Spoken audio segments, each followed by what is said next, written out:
Selamat Selamat pagi, Bapak siang. Ibu sekalian. Ibu. Ibu, Apakah suara saya terdengar? Jelas, Bu, sudah jelas jelas. Ibu. Baik. Iya, Bapak Ibu, kita akan eh, mulai dengan webinar kita di pagi hari ini.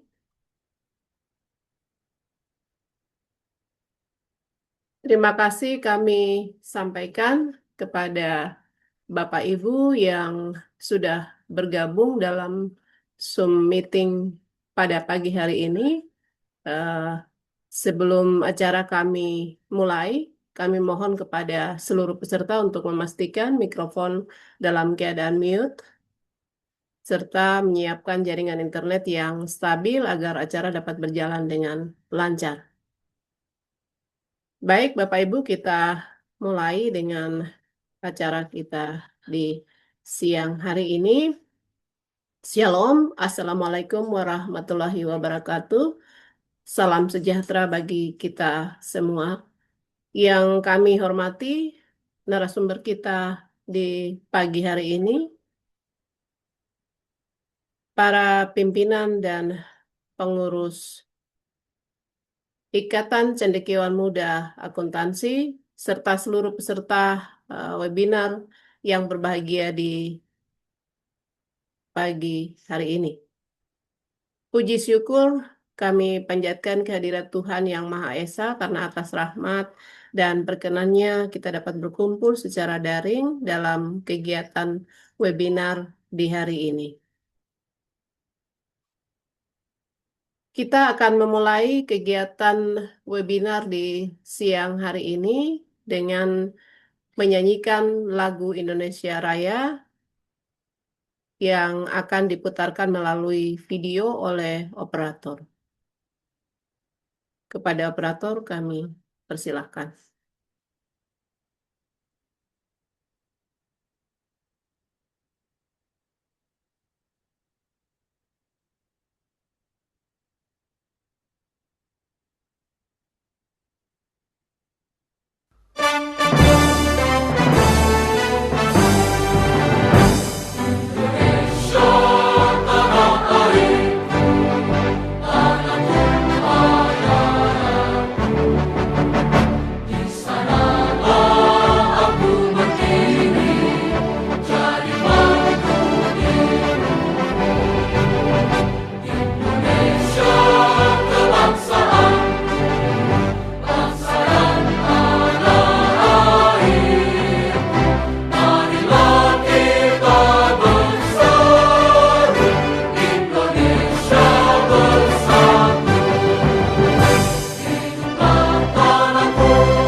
Terima kasih. Selanjutnya kita akan mendengarkan pembacaan profil Ijma kepada Ibu Ria Francisca Iva Effendi SAK MMCAP. Kami persilahkan.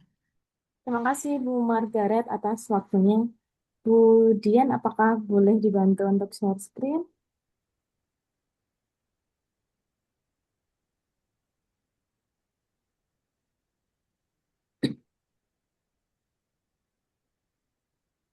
Ya, terima kasih Bu Dian. Bapak Ibu semuanya, perkenalkan nama saya Ria Francisca. Hari ini saya diamanahi untuk membacakan profil ITSMA, terutama untuk Bapak Ibu mungkin yang saat ini belum bergabung dengan ITSMA, Ikatan Cendekiawan Muda Akuntansi. Ikatan Cendekiawan Muda Akuntansi merupakan organisasi yang hadir sebagai wadah kolaboratif bagi para cendekiawan muda dan dosen akuntansi muda yang ada di Indonesia. Boleh di next, Ibu? Ya, berikut adalah sambutan dari Ketua Umum kami, yaitu Bapak Raffles Ginting. Eh, Di sini ITSMA dibentuk dalam semangat bersatu, bersinergi, dan berkolaborasi untuk mendukung perkembangan keilmuan serta praktik akuntansi yang terintegritas dan relevan dalam perkembangan zaman. Sejak awal berdirinya ITSMA berkomitmen untuk menjadi ruang intelektual yang mendorong diskusi kritis, penguatan kapabilitas akademik, serta sinergi lintas institusi. ITSMA tidak hanya berfokus pada aspek akademik, tetapi juga dapat membangun jejaring profesional dan kontribusi nyata bagi masyarakat serta bangsa. Karena yang Bapak Ibu tahu, ITSMA ini terdiri dari berbagai institusi, berbagai kota, gitu ya. Jadi Bapak Ibu semuanya bisa bergabung di ITSMA untuk yang belum bergabung. Selanjutnya, Ibu. Ya, sejarah awal atau sejak awal berdirinya ITSMA itu dimulai dari tahun 2018. Diawali dengan dibentuknya komunitas dosen muda akuntansi melalui WhatsApp Group. Pada tahun 2021, akhirnya ITSMA secara resmi dilembagakan melalui penandatanganan akta notaris yang dilahirkan di Universitas Tanjung Pura, Pontianak. Sejak itu, ITSMA terus berkembang dan menyelenggarakan berbagai kegiatan nasional termasuk Disnatalis yang sudah kita selenggarakan sampai dengan yang terakhir di tahun 2025 kemarin, yaitu adalah Disnatalis keempat di Universitas Katolik Dharma Cendika, Surabaya. Termasuk Disnatalis yang telah diselenggarakan ini bergilir di perguruan tinggi yang ada di Indonesia. Jadi kami akan terus berputar gitu ya. Mungkin kemarin di Surabaya, nanti tahun 2026 ini akan pindah ke kota yang lain begitu. Lanjut, Ibu. Ya, ini adalah visi ITSMA, yaitu mewujudkan generasi dosen muda akuntansi yang profesional dan kompeten, mampu mengembangkan ide dan inovasi dalam pelaksanaan Tridharma perguruan tinggi, serta melahirkan bibit unggul sebagai generasi penerus bangsa. Selanjutnya, Ibu. Untuk mewujudkan visi tersebut, maka ITSMA menjalankan berbagai misi, diantaranya adalah melengkapi dosen akuntansi melalui pelatihan profesional, meningkatkan kapabilitas riset yang unggul dan relevan, menyediakan wadah publikasi, ilmiah dan penulisan buku, pengembangan karir kedosenan, memperkuat kerjasama nasional dan internasional, serta yang terakhir adalah menyelenggarakan kegiatan pengabdian kepada masyarakat. Lanjut, Ibu. Berikut adalah beberapa program kerja ITSMA yang dilakukan baik luring maupun daring. Yang Bapak Ibu lihat ini adalah yang luring, ya. Salah satunya adalah penandatanganan kerjasama dengan universitas, kemudian mengisi kuliah umum dan sebagainya itu dilakukan secara luring. Selain luring, ada kegiatan daring yang dilakukan oleh ITSMA, antara lain. Selanjutnya, Ibu. Ya. Ini kegiatan luring juga yang dilakukan, yaitu yang terakhir ini gambar yang berkumpul bersama-sama itu adalah yang Disnatalis di Dharma Cendika, Surabaya. Selanjutnya, Ibu. Nah, berikut adalah kegiatan-kegiatan yang dilakukan secara daring, termasuk di dalamnya adalah kelas ITSMA, kemudian ada sesi internasional, pengembangan penelitian, penguatan karir kedosenan, webinar seperti yang dilakukan pada pagi hari ini, hingga kegiatan sosial yang membawa semangat dari keilmuan dan kemanusiaan. Ya, ini adalah beberapa kegiatan yang dilakukan ITSMA, ya. Nah, pengembangan penelitian. Kemudian selanjutnya, Ibu. Ini adalah kegiatan Warnasari. Nah, ini adalah kegiatan kemanusiaan. Kemarin kita membantu sesama saudara kita yang ada di Aceh, yang ada di Padang, ya, yang mengalami bencana seperti itu.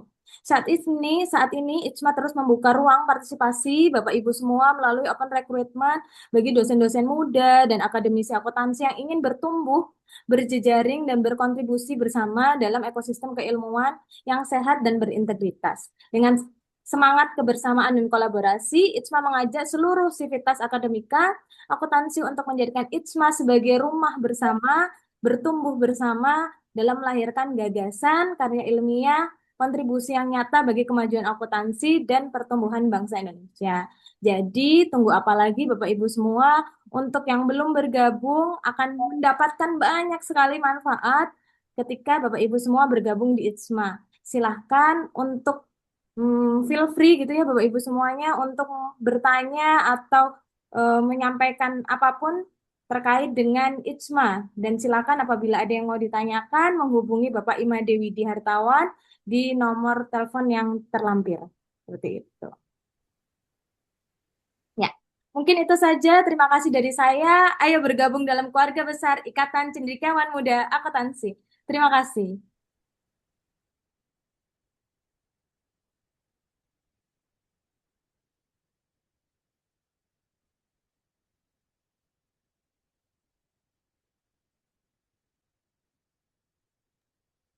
Ya, waktu dan tempatnya saya serahkan kepada Ibu Margaret. Terima kasih, Ibu. Iya, sepertinya ada gangguan ya, Bu. Gangguan jaringan.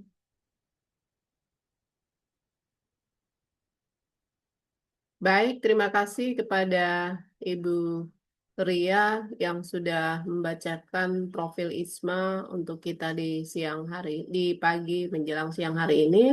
Selanjutnya kita akan mendengarkan sambutan oleh Ketua Umum Ikatan Cendekiawan Muda Puntan ISMA. Untuk itu kepada Bapak Raffles Ginting, SEMAK, kami persilahkan.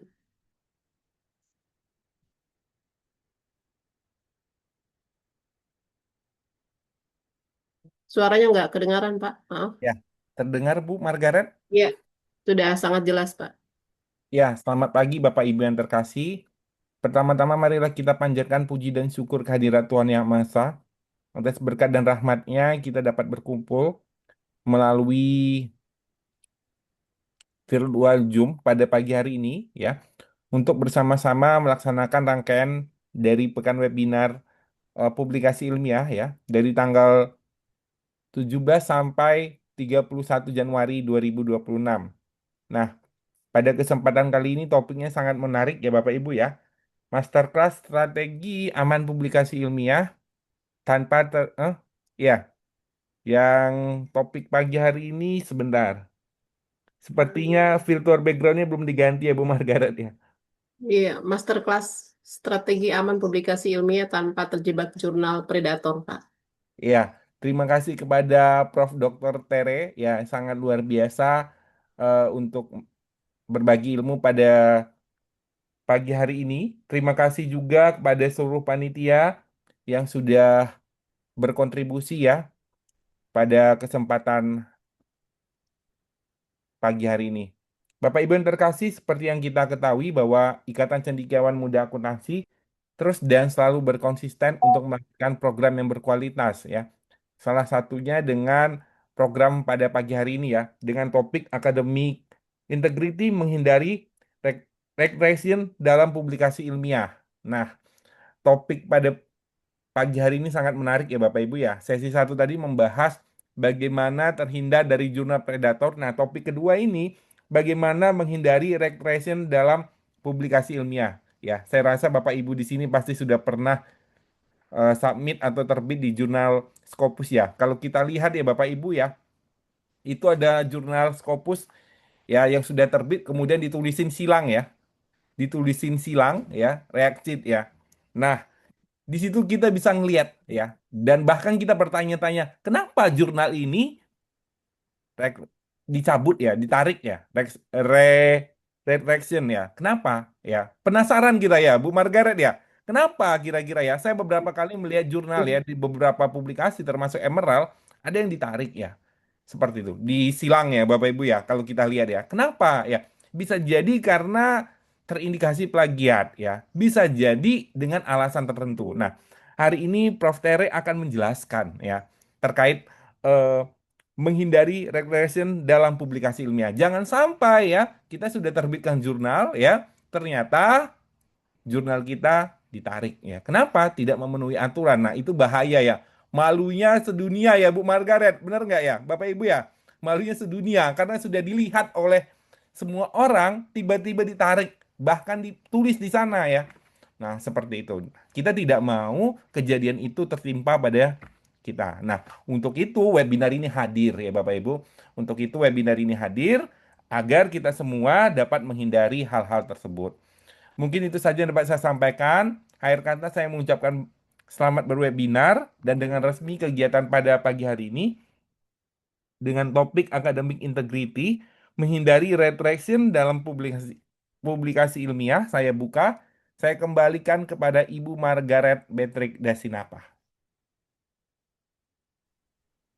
Baik, terima kasih kami sampaikan kepada Pak Raffles Ginting selaku Ketua Umum IJMA.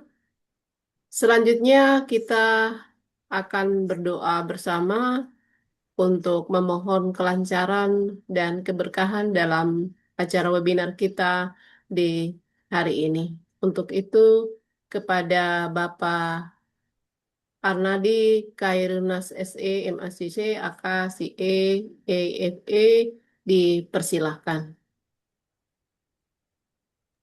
Baik, terima kasih Ibu Margaret atas waktu dan kesempatannya.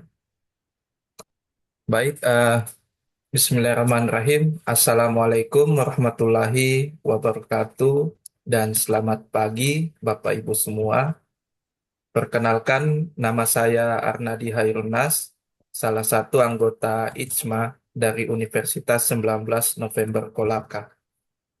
Alhamdulillah, tidak henti-hentinya kita panjatkan puji dan syukur kehadirat Allah Subhanahu wa Ta'ala, Tuhan yang Maha Esa, tentunya atas segala limpahan nikmatnya, sehingga pada pagi ini Bapak Ibu semua bisa berkumpul pada kegiatan webinar yang berjudul Academic Integrity Menghindari Retraction dalam Publikasi Ilmiah. Tentunya semuanya bisa dalam kondisi sehat walafiat. Salawat dan salam juga senantiasa tercurahkan kepada junjungan kita Nabiullah Muhammad Sallallahu Alaihi Wasallam beserta keluarga, sahabat, dan kita umatnya hingga akhir zaman. Bapak Ibu yang kami hormati, sebelum kita memulai rangkaian kegiatan kita pada pagi menjelang siang pada hari ini, marilah kita bersama-sama menundukkan hati dan pikiran kita seraya memohon ridho dan keberkahan dari Allah Subhanahu wa Ta'ala. Izinkan saya memimpin doa ini dengan tuntunan agama Islam dan bagi yang beragama lain dimohon untuk menyesuaikan. Bismillahirrahmanirrahim. Rabbis rohli sodri wa yassirli amri wahlul uqdatam min lisani yafqahu qawli. Ya Allah, ya Rahman, ya Rahim, anugerahkanlah kepada kami ilmu yang bermanfaat, pemahaman yang mendalam, serta kebijaksanaan dalam menuntut, mengembangkan, dan menyebarluaskan ilmu pengetahuan. Jadikanlah kegiatan ini sebagai sarana untuk meningkatkan kualitas keilmuan, integritas akademik, dan tanggung jawab ilmiah kami. Ya Allah, ya Karim, bimbinglah kami agar senantiasa berada di jalan yang lurus dalam proses publikasi ilmiah. Jauhkanlah kami dari kekeliruan, kelalaian, dan praktik-praktik yang tidak bertanggung jawab, termasuk jeratan jurnal predator yang dapat merugikan pribadi, institusi, dan perkembangan ilmu pengetahuan. Ya Allah, ya Hadi, berikanlah keberkahan kepada narasumber, panitia, dan seluruh peserta dalam webinar pada pagi hari ini. Lapangkanlah dada kami untuk menerima ilmu, mudahkanlah kami dalam memahami setiap materi yang disampaikan, dan jadikanlah ilmu tersebut sebagai amal jariah yang terus mengalir pahalanya. Terimalah segala ikhtiar dan niat baik kami dalam mengembangkan budaya riset yang berkualitas, jujur, dan beretika. Ampunilah segala kehilafan kami dan sempurnakanlah usaha kami dengan ridho-Mu. Rabbi zidni ilman warzuqni fahman. Rabbana atina fid dunya hasanah wa fil akhirati hasanah wa qina azabannar. Subhana rabbika lazi izzati amma yasifun wa salamun alal mursalin walhamdulillahi rabbil alamin. Wassalamualaikum warahmatullahi wabarakatuh. Saya kembalikan ke Ibu Maryam.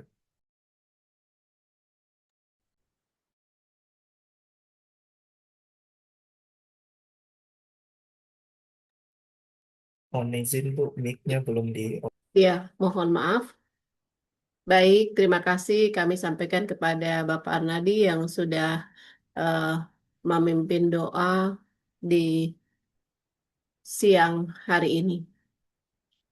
Bapak Ibu sekalian, saya mohon maaf tadi karena saya salah backgroundnya. Ya, topik kita siang ini adalah academic integrity menghindari retraction dalam publikasi ilmiah. Mohon maaf Pak Ketua, tadi saya salah menyampaikan. Selanjutnya, kita akan mendengarkan pembacaan tata tertib dan dilanjutkan dengan pembacaan warta ijma. Mungkin operator bisa dibantu.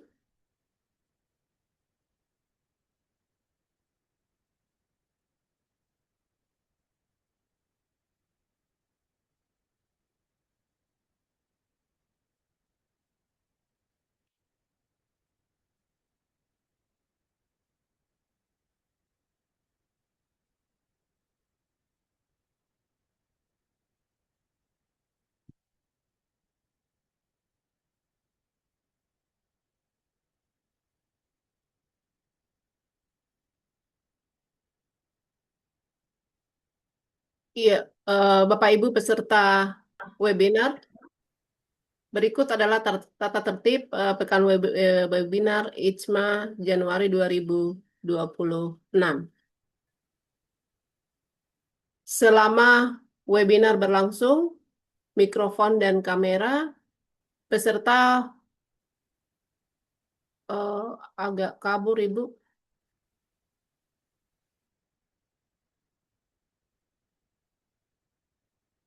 Kurang bisa terlihat, Ibu. Kurang jelas. Tadi yang pertama, Bu, yang pertama. Ya, yang pertama peserta wajib mematikan mikrofon atau mute saat pemateri sedang berbicara, kecuali saat tanya jawab. Yang berikut peserta tidak diperkenankan membagikan screen atau mengganggu jalannya webinar tanpa izin host atau panitia. Yang berikut, kamera boleh diaktifkan bila memungkinkan dengan latar dan penampilan yang pantas. Yang berikut etika peserta.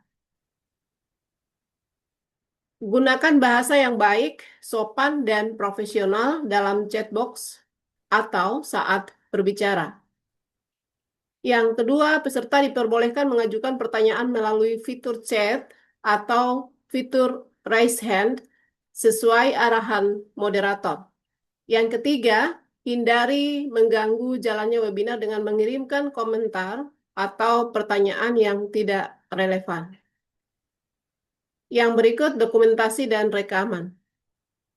Ada 2 poin. Yang pertama, webinar ini akan direkam untuk dokumentasi. Yang kedua, dengan mengikuti webinar, peserta dianggap telah memberikan izin untuk didokumentasikan.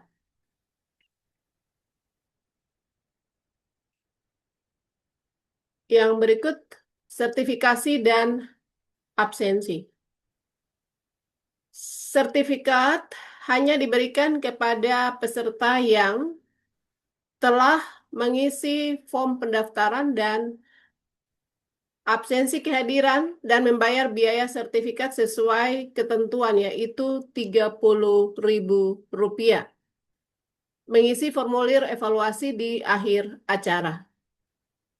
Yang berikut, link absensi akan dibagikan oleh panitia saat sesi berlangsung, tidak dikirim ulang. Yang berikut sertifikat dikirim ke email peserta dalam waktu maksimal H plus 14 hari kerja setelah acara selesai. Yang terakhir, ketentuan sertifikat lebih lanjut disesuaikan dengan ketentuan panitia. Demikian tata tertib webinar IJMA tahun Januari 2026. Selanjutnya adalah warta IJMA.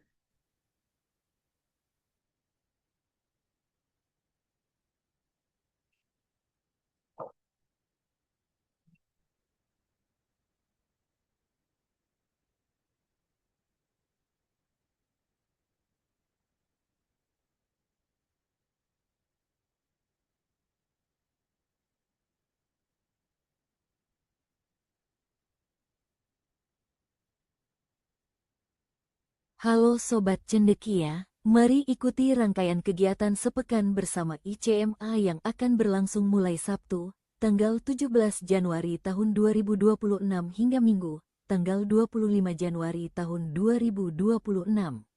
Berikut jadwal lengkapnya. Sabtu, tanggal 17 Januari tahun 2026, pukul 7.30 waktu Indonesia Barat, topik webinar, Masterclass, Strategi Aman Publikasi Ilmiah Tanpa Terjebak Jurnal Predator, dengan narasumber, Profesor Dr. Erwin Saraswati, AK, CPMA, CSRA, ASCA. Sabtu, tanggal 17 Januari tahun 2026, pukul 10 waktu Indonesia Barat, topik webinar, Academic Integrity, Menghindari Retraction dalam Publikasi Ilmiah, dengan narasumber, Profesor Dr. Teresia Dwi Hastuti, SE, MSI, AK, CA, CPA, CGAA. Minggu, tanggal 18 Januari tahun 2026, pukul 7.30 waktu Indonesia Barat, topik webinar, No APC, Still Scopus. Cara cerdas publish tanpa biaya, dengan narasumber, Dr. Mahsina, SE, MSI. Minggu, tanggal 18 Januari tahun 2026, pukul 10 waktu Indonesia Barat, topik webinar, riset kuantitatif yang disukai jurnal Scopus, ide, metode, dan strategi, dengan narasumber, Dr. Pipin Kurnia, SE, MAK, AK, CA, CSRS, CSRA. Sabtu, tanggal 24 Januari tahun 2026, pukul 7.30 waktu Indonesia Barat, topik webinar, Masterclass Publikasi Kualitatif, Ide Kreatif dan Strategi Lolos Scopus, dengan narasumber, Profesor Dr. Lilik Purwanti, MSI, AK, CA.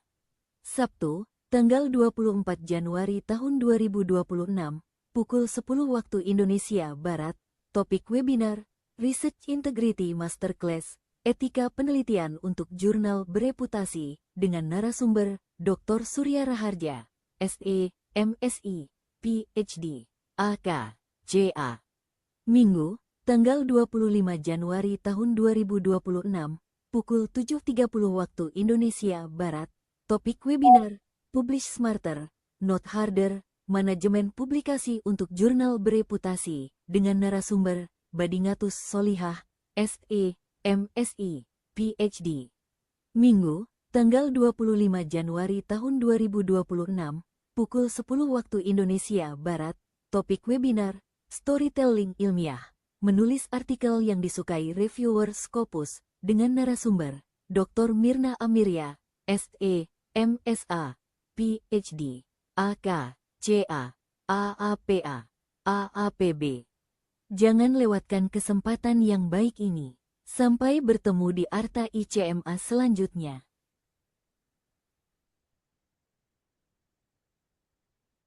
Baik, demikian pembacaan tata tertib dan juga warta IJMA. Selanjutnya kita akan masuki acara inti kita pada siang hari ini. Sebelumnya, saya akan memperkenalkan moderator kita pada siang hari ini yang akan memandu jalannya diskusi kita pada siang hari ini dan juga memandu narasumber kita pada siang hari ini. Iya, Pak Moderator sudah hadir. Selamat datang di ruang Zoom, Pak Moderator. Izinkan saya untuk membacakan eh, profil dari moderator kita di siang hari ini. Untuk itu saya mohon, ya, terima kasih untuk eh, operator. Ya, ini profil dari moderator kita di siang hari ini, Bapak Aryo Prakoso. Bapak Dr. Aryo Prakoso, SE, MSA, AK, CA, CRP. Eh, di saya kelihatannya agak kabur, Bu Dian.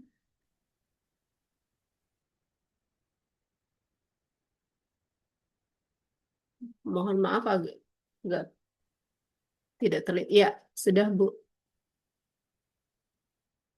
Ya, mungkin untuk mempersingkat waktu, saya akan membacakan profil moderator kita di siang hari ini secara ringkas. Berikut adalah riwayat pendidikan, edukasi dari eh, moderator kita di siang hari ini. Pendidikan S1 University of Jember, eh, Accounting, kemudian University of Brawijaya, ini PPAK, dan yang berikut S2-nya juga Accounting masih di universitas yang sama, Brawijaya, dan S3-nya Doktor Akuntansi di Universitas Brawijaya. Yang berikut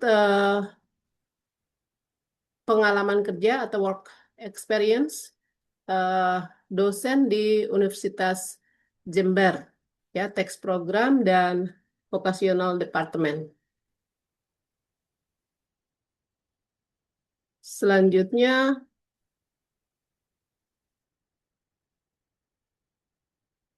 ya, ini ada beberapa pengalaman pelatihan profesional yang eh, Bapak Ibu bisa melihat tampilan di layar yang saya tidak akan membacakan secara keseluruhan. Kemudian ini pengalaman penelitiannya banyak ya, pengalaman penelitian dari Bapak Moderator di siang hari ini, mulai dari tahun 2024 sampai dengan 2025. Mungkin di tampilan di laptop saya yang kelihatannya agak kabur atau saya kurang tahu apakah memang di layar Zoom juga terlihat seperti itu. Di saya agak eh, kabur, jadi saya tidak bisa melihat dengan baik. Jadi kalau Bapak Ibu yang di layar bisa membaca, bisa melihat dengan jelas, silahkan dilihat riwayat dari pengalaman eh, Bapak Moderator di siang hari ini. Ya, kalau ini jelas, Bu. Eh, dan ini riwayat publikasi ya, karya ilmiah, mulai dari di tahun 2000. Iya, terima kasih, jelas terlihat ya. Iya, eh, mungkin laptop saya yang bermasalah, tapi sudah terlihat dengan jelas. Ini karya ilmiah dari moderator kita di siang hari ini. eh, ada beberapa publikasi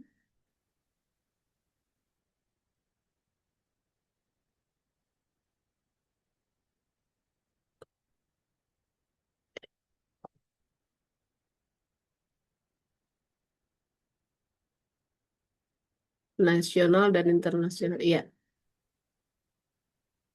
saya layarnya kadang agak kabur, terus jelas lagi. Minta maaf Bapak Ibu, mungkin laptop saya yang bermasalah.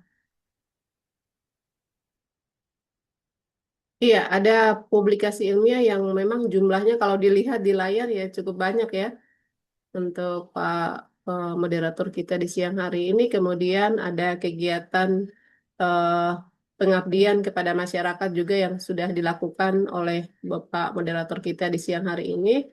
eh, Mulai tahun 2016 ya, sampai dengan tahun 2000, ada banyak,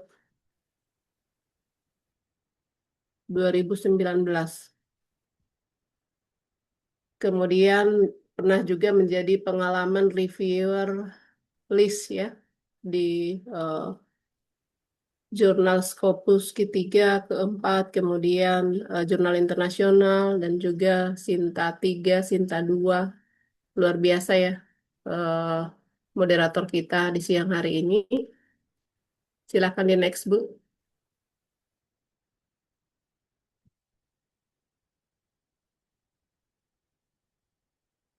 Ya, demikian perkenalan singkat atau pembacaan profil singkat dari moderator kita di siang hari ini, Bapak Dr. Aryo Prakoso, SE, MSA, AK, CA, CRP. Waktu selanjutnya saya serahkan secara penuh dan juga layar Zoom saya serahkan kepada Bapak moderator untuk eh, memimpin jalannya eh, diskusi kita dan juga penyampaian materi oleh narasumber kita di siang hari ini. Silahkan, Pak. Baik, terima kasih Ibu Margaret. Mohon izin, apakah suara saya terdengar dengan baik, Ibu? Sangat jelas, Pak. Baik, terima kasih. Assalamualaikum warahmatullahi wabarakatuh dan selamat siang rekan-rekan cendekiawan yang terhormat. Kami ucapkan kepada Ketua Umum ISMA Bapak Raffles Ginting serta jajarannya ya yang sudah memberikan waktu juga energi untuk menjalankan ISMA dengan sangat baik. Kemudian yang kedua, yang terhormat kepada rekan-rekan panitia yang sudah bekerja keras menyelenggarakan webinar ini, serta yang terutama adalah Profesor Dr. Ibu Teresia Dwi Hastuti, SE, MSc, AKCE, CPE, CGEE, dan para peserta seminar yang saya banggakan. Selamat datang dalam seminar Academic Integrity, yakni kita akan membahas tentang strategi menghindari retraction dalam publikasi ilmiah.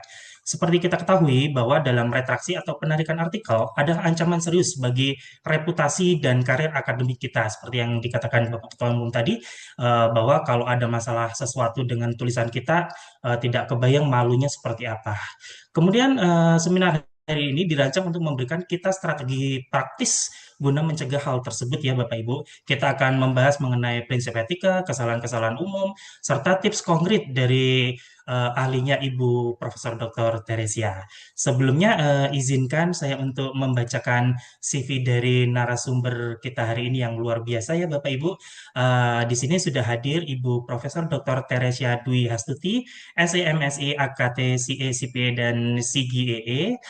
Beliau adalah guru besar jabatan saat ini. Beliau mengajar mata kuliah yang banyak sekali ya Bapak Ibu. Ada akuntansi keuangan lanjutan, pengauditan, fraud, analisis, mulai dari jenjang S1 sampai dengan S3.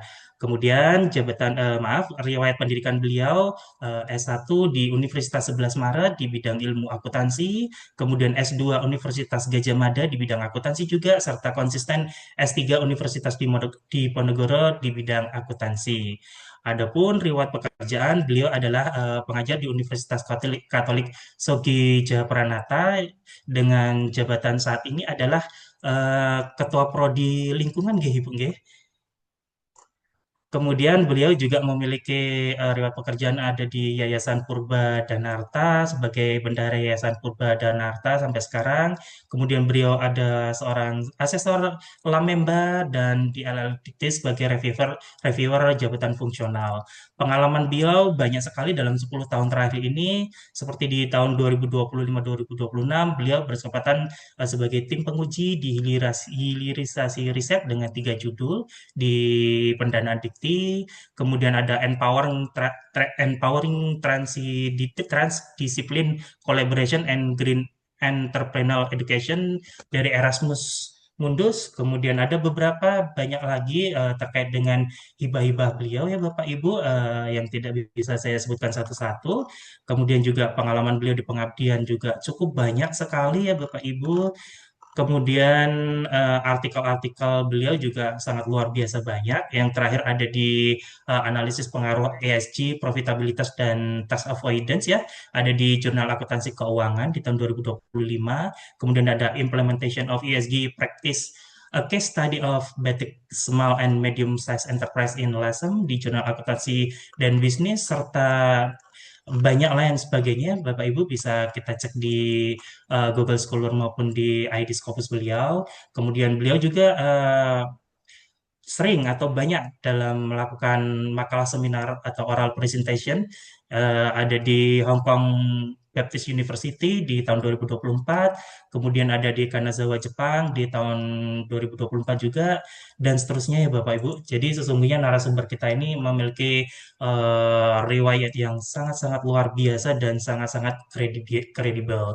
Baik, tanpa membuang waktu, mungkin sekitar 60 menit ke depan ya Bapak Ibu, Ibu Teresia, kami persilakan kepada Ibu Profesor Dr. Teresia, waktu dan tepat kami persilakan untuk menyajikan materi hari ini. Monggo Ibu. Ya, terima kasih Pak Arya. Selamat pagi Bapak sekalian. Terima kasih untuk waktunya buat saya men-sharingkan materi hari ini ya. Izin share materi dulu ya.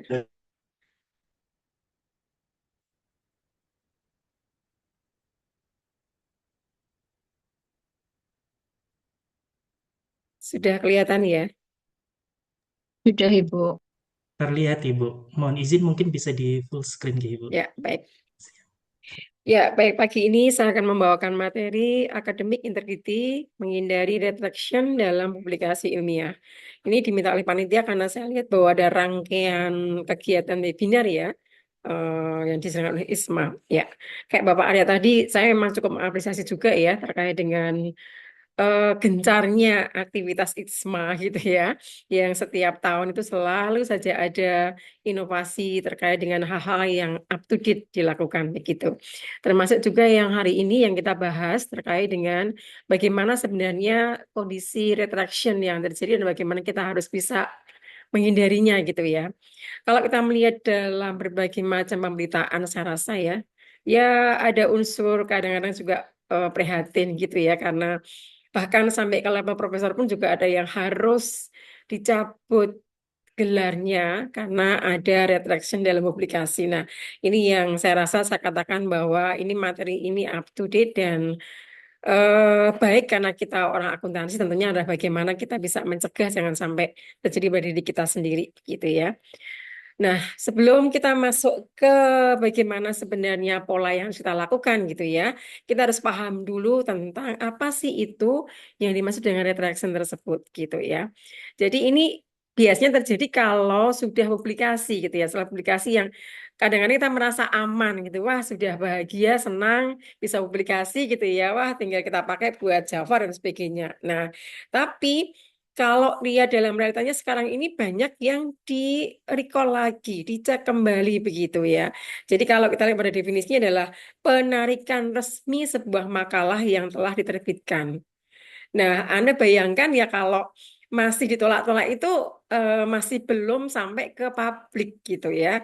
Masih dalam konteksnya relasi antara publisher, relasi antara reviewer dengan kita sebagai penulis begitu. Jadi kalau misalkan ditolak pun misalkan malu kan masih di kita. Tapi saya rasa kalau ditolak itu jangan malu ya. Kalau ditolak itu adalah tantangan untuk bisa lebih baik lagi. Nah, kalau sudah lebih ini, lebih publikasi akan lebih membuat kita juga tidak nyaman kalau sampai kita terkena penarikan ini. Jadi itulah definisinya ya. Jadi penarikan resmi sebuah makalah yang telah diterbitkan yang menunjukkan bahwa penelitian tersebut mengandung konten yang sangat cacat atau keliru sehingga tidak dapat dipercaya. Nah, ini yang benar-benar membuat ya kalau kita ya sampai terjadi seperti ini benar-benar membuat kita juga nggak nyaman juga gitu rasanya ya. Maka sisi yang kedua adalah information retention penting karena bagi jurnal ini merupakan sarana. Jadi jurnal memang harus mempublikasikan, harus menyajikan begitu ya kepada khalayak ramai, karena ini menunjukkan bahwa jurnalnya berintegritas, begitu karena dia masih tetap mau berusaha memperbaiki reputasinya dengan cara mengecek kembali jurnal-jurnal yang mungkin mendapatkan komplain, mendapatkan informasi bahwa ini harus dicek kembali dan kemudian kalau dimungkinkan ya akan ditarik begitu. Nah, memang ini kita harus melihat dari dua sisi ya, dari kita sebagai penulis dan maupun dari jurnalnya sebagai yang punya kewenangan, yang punya sarana untuk menjaga reputasinya begitu. Jadi memang mekanisme yang terjadi itu membawa kita semuanya untuk lebih berhati-hati lagi, jangan sampai kita terkena dampak dari retraction tersebut ya. Apakah kita sebagai peneliti sendiri atau penulis sendiri ataupun nanti kita yang akan menggunakan sitasi dari jurnal yang terretraksi tersebut gitu. Jadi ini memang menjadi warning bagi semua ya, baik institusi kita, publisher yang menerbitkan jurnal kita maupun kita sendiri akan menerbitkan jurnal maupun mencitasi jurnal yang akan kita pakai begitu. Jadi memang aspeknya menjadi sangat luas ketika kita bicara masalah retraction ini gitu. Nah, kita pengen tahu dulu ya, kita jadi harus tahu dulu kira-kira kenapa ya kok harus ada makalah yang diretraksi atau ditarik kembali itu seperti apa begitu. Nah, ini kan tadi saya katakan di depan bahwa sudah terjadi publikasi, sudah diumumkan, mungkin sudah beberapa orang mulai membaca gitu ya, mulai mencermati gitu. Nah, kemudian ternyata ada sesuatu yang cacat untuk ditarik kembali. Nah, biasanya memang ini dianggap sesuatu yang lebih urgent untuk kemudian dilakukan penarikan. Tentunya setelah melalui berbagai macam prosedur yang dilakukan. Nah, ini kita mencoba untuk menggali beberapa alasan kenapa jurnal atau publisher itu melakukan retraksi atau retraction atas jurnal yang sudah dipublikasikan oleh publisher tersebut gitu ya. Yang pertama, karena terjadi pelanggaran ilmiah. Nah, ini sayangnya ketahuannya setelah publish gitu loh. Jadi ada publikasi, ada plagiarisme, ada pemalsuan yang ketahuannya setelah publish. Nah, memang sekarang dengan ada banyak kasus itu, banyak sekali jurnal-jurnal yang bereputasi itu meminta pihak rekan sejawat untuk mengoreksi kembali setelah jurnal itu publish itu beberapa. Jadi saya punya pengalaman diminta oleh Taylor and Francis untuk memberikan review atas artikel yang sudah publish. Nah, itu adalah upaya dari publisher untuk mungkin ada beberapa diskusi di antara reviewer mereka sendiri ataupun juga publisher dan juga ada beberapa masukan dari pihak luar yang membuat publisher harus ngecek kembali begitu. Nah, itu saya alami juga ya. Saya diminta untuk mereview. Jadi memang sudah publish nyatakan dalam konteksnya dan apa yang kami review itu ditayangkan oleh jurnalnya tersebut untuk menyatakan bahwa apakah ini layak tetap publish ataukah perlu ditarik kembali. Nah, ada penjelasan yang disajikan di dalam email yang diberikan kepada saya bahwa minta direview karena bla bla bla. Tapi karenanya adalah ini lebih melihat pada kualitas dari jurnalnya. Dia nggak menyatakan apapun terkait dengan publikasi atau plagiarisme atau pemalsuan, tapi justru menuntut kita sebagai reviewer untuk kemudian membaca lebih detail apa sih, kenapa sih kok diminta, udah publish kok diminta kembali untuk mereview. Nah, itu kemudian kalau kita menemukan, kita diminta untuk menyatakan secara detail apa yang ditemukan begitu. Nah, satu adalah karena ketemu, jadi tapi ketemunya setelah dipublish ya, kan ada publikasi. Ya, ada banyak ya kalau pengalaman yang sharing kami, para reviewer sering ketemu juga mengatakan bahwa terkadang dosen atau peneliti itu membuat data yang sebenarnya dia nggak cari di lapangan, tapi dia membuat sendiri datanya. Nah, itu yang dikatakan sebagai fabrikasi. Jadi membuat datanya sendiri tanpa mencermati, tanpa mencari data sumbernya. tapi apa ya, mengarang-arang sendiri datanya begitu, agar nampak bahwa ini data ini signifikan mensupport variabel yang akan diteliti begitu. Itu yang pertama. Jadi ketahuinya sudah terjadi gitu ya. Yang kedua adalah kemungkinan plagiarisme. Meskipun kita tahu bahwa hampir semua jurnal menuntut adanya pengecekan plagiarisme. Kalau di tempat kami memang karena kami ada program bahwa mahasiswa itu ada boleh memilih ya, apakah mereka selesai dengan skripsi, dengan tesis, ataukah mau selesai dengan publikasi begitu. Semua program kalau mau selesai harus dicek dengan Turnitin similaritasnya seperti apa gitu. Harapannya adalah ini ada standar ya bahwa sebelum benar-benar ke publik sudah dicek. Dan saya yakin bahwa dari sisi publisher pun juga mereka sudah menentukan syarat itu. Nah, tetapi kadang kan juga ada proses yang terlewatkan atau sudah dilakukan tetapi karena kecanggihan metode gitu ya, kadang-kadang bisa ketutup juga begitu. Tapi kemudian kalau dicek ulang ketahuan ada plagiarisme. Kemudian juga ada pemalsuan. Banyak hal ini ya, ada data, ada nama orang yang menjadi penulisnya dipalsukan di situ. Nah, itu yang salah satu alasan kenapa kok akan ditarik kembali karena ada pelanggaran yang cukup serius begitu.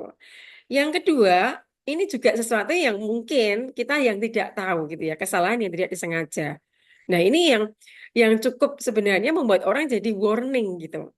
Eh, kalau tidak tahu kan sebenarnya tidak masalah gitu ya, tidak etis gitu ya. Tapi karena nggak tahu itu justru kadang-kadang menjadi apa namanya menjadi warning yang cukup berat buat kita. Maka sebelum kita benar-benar mengirim jurnal kita, artikel kita ke jurnal, kita harus benar-benar tahu sangat detail apa yang itu dari jurnal tersebut. Jangan sampai kemudian ada kesalahan yang tidak kita sengaja, justru itu yang membuat fatal gitu. Yang ketiga adalah pelanggaran etika. Misalkan nih, tidak ada persetujuan tim. Nah, ini saya pernah mendengar kasus ya. Eh, jadi mempublikasikan timnya misalkan 3 orang, ternyata hanya pakai 2 orang yang atau 1 orang bahkan yang mengirim. Jadi hanya menggunakan nama, pada harusnya 3 orang, tapi menggunakan nama 2 orang. Nah, tentunya ada teman yang namanya nggak kecantum ketika sudah publish kan kaget loh. Itu bukannya kerjaanku ya, atau bagian tertentu saya udah membantu tuh. Kenapa kok sampai tidak ternyata nama saya? Nah, dia bisa protes ke publishernya. Sehingga kemudian bisa didengarkan oleh publishernya akan dilakukan review ulang gitu. Jadi memang kita harus fairness ya dengan teman-teman kita, tim gitu. Jadi kalau memang ada tim yang isinya 5 orang, bahkan 10 orang ya harus kita kaji satu-satu bagaimana kontribusi mereka. Kemudian kita minta izin atau kita sampaikan bersama, yuk saya mau publish di sini ya. Begitu ini harus menjadi kesepakatan di awal juga gitu. Yang kedua data bermasalah. Ini yang bersama dengan aplikasi tadi ya. Ternyata datanya itu nggak sesuai dengan kondisi yang realitanya atau metodologi yang bermasalah. Nah, Bapak sekalian, kita sering menghadapi mahasiswa kita sendiri. Kadang-kadang dia minta dikerjakan oleh orang lain. Saya rasa hampir kita semua pernah menghadapi itu ya. Bagaimana kita mendata anak bimbing kita agar benar-benar kalau sudah dikerjakan orang lain itu benar-benar dia paham apa yang dia lakukan. Nah, kita nggak bisa bayangkan kalau nggak paham apa yang dilakukan, nggak paham langkah-langkahnya, nggak paham metodenya, digarapkan oleh pusat pengerjaan gitu ya. Nah, itu risiko banget, apalagi sampai ke publikasi begitu. Nah, tentunya hal ini sebenarnya ya ada hukum sebab akibat ya. Dengan banyak tuntutan untuk publikasi ini seringkali orang banyak mengambil jalan pintas, maka memasukkan ke lembaga pengolah data begitu tanpa melakukan screening lagi, tanpa melakukan proses pemahaman lagi. Begitu merasa oke, kemudian dikirim. Bahkan ada banyak kasus juga yang ternyata tidak mengerjakan sendiri tapi pesan. Jadi kayak ini rahasia umum yang saya dengar ya. Jadi beberapa itu minta orang-orang yang pandai mempublikasikan itu membuatkan, kemudian dipublikasikan sekalian, sehingga kita nggak lihat apakah langkahnya betul apa tidak. Nah, kalau kemudian ada metode yang bermasalah, ya ada konsekuensinya, kemudian ada kena retraksi tersebut gitu. Yang keempat terkait dengan reliabilitas data. Sama ya, hampir semuanya, apa itu publikasi, atau itu pelanggaran etika, atau itu reliabilitas juga kadang-kadang karena faktornya data yang bermasalah. Nah, kalau kita lihat dari 3 sisi saja, dari sisi pelanggaran etika, dari sisi pelanggaran ilmiah, dari sisi reliabilitas data itu ternyata karena datanya yang bermasalah. Nah, ini menjadi warning buat kita untuk benar-benar ngecek data dengan baik dan benar. Benar-benar kita punya dasar. Nah, maka kalau beberapa tahun ini memang beberapa jurnal yang bereputasi itu meminta kita untuk mengupload data yang kita punya, data yang kita punya. Nah, itu sebenarnya adalah mereka pengen yakin bahwa penelitian yang dipublikasikan di jurnal mereka itu memang datanya itu valid gitu ya. Fine, datanya benar-benar dari sumber aslinya begitu, atau dari kalau sekunder pun juga sekunder dengan sumber yang bisa dipertanggungjawabkan begitu. Karena memang ada 3 masalah yang sudah terkena ya, baik itu ilmiah maupun pelanggaran etika maupun yang reliabilitas datanya terjadi begitu. Demikian juga dengan metodologi. Ini juga terjadi karena pelanggaran metode itu dari sisi etikanya ataupun dari sisi datanya sendiri. Jadi kita harus benar-benar memastikan, meyakinkan bahwa ini data kita sendiri yang kita lakukan. Memang Bapak Ibu sekalian tidak mudah mempublikasikan. Dan kita semua tahu ya bahwa kita semua kena tekanan gitu ya. Nah, kembali pada sudut pandang kita sendiri sebenarnya ya, kalau saya memandangnya adalah tantangan sih, jadi bukan tekanan. Memang kita akan merasa ada pressure pasti gitu ya. Karena misalkan saya profesor harus ada karya dong yang saya sajikan gitu ya, terindeks juga begitu. Nah, itu ada apakah pressure? Iya, pressure, tapi bagaimana menanggapinya? Kalau kita anggap sebagai tantangan, maka akan kita bisa meluangkan waktu dengan cukup banyak untuk bisa terus mempublikasikan artikel kita dengan baik begitu. Nah, ini yang terjadi adalah kenapa banyak kasus demikian, karena memang kadang-kadang orang menyerah dengan pressure tersebut dengan cara yang tidak benar begitu. Nah, mari kita hindari cara seperti itu gitu ya. Nah, kita bisa lihat pada nomor 5 juga, sengketa penulis begitu. Ini hampir sama dengan yang nomor 3 ya. Jadi konflik atas kepengarangan atau kontribusi duplikasi begitu. Nah, ini yang saya pernah mendengar soalnya dan pernah memang kemudian kalau itu yang sering adalah untungnya dari jurnalnya ditolak gitu. Jadi kemudian tidak harus sampai publish mendengar semuanya bahwa ini ada konflik atas kepengarangan. Jadi ya tadi bahwa tidak ada komunikasi yang baik dalam proses pengarangannya. Bahkan kadang-kadang itu juga mencomot dari punya orang, kemudian dipakai sebagian besar dipakai buat sendiri. Ini baik skripsi, tesis, disertasi itu banyak masalah terkait dengan hal tersebut. Nah, ini harus diselesaikan dulu, jangan sampai ada sengketa yang terjadi. Yang keenam adalah duplikasi. Ini yang nyambung ya dengan yang nomor 5 ya.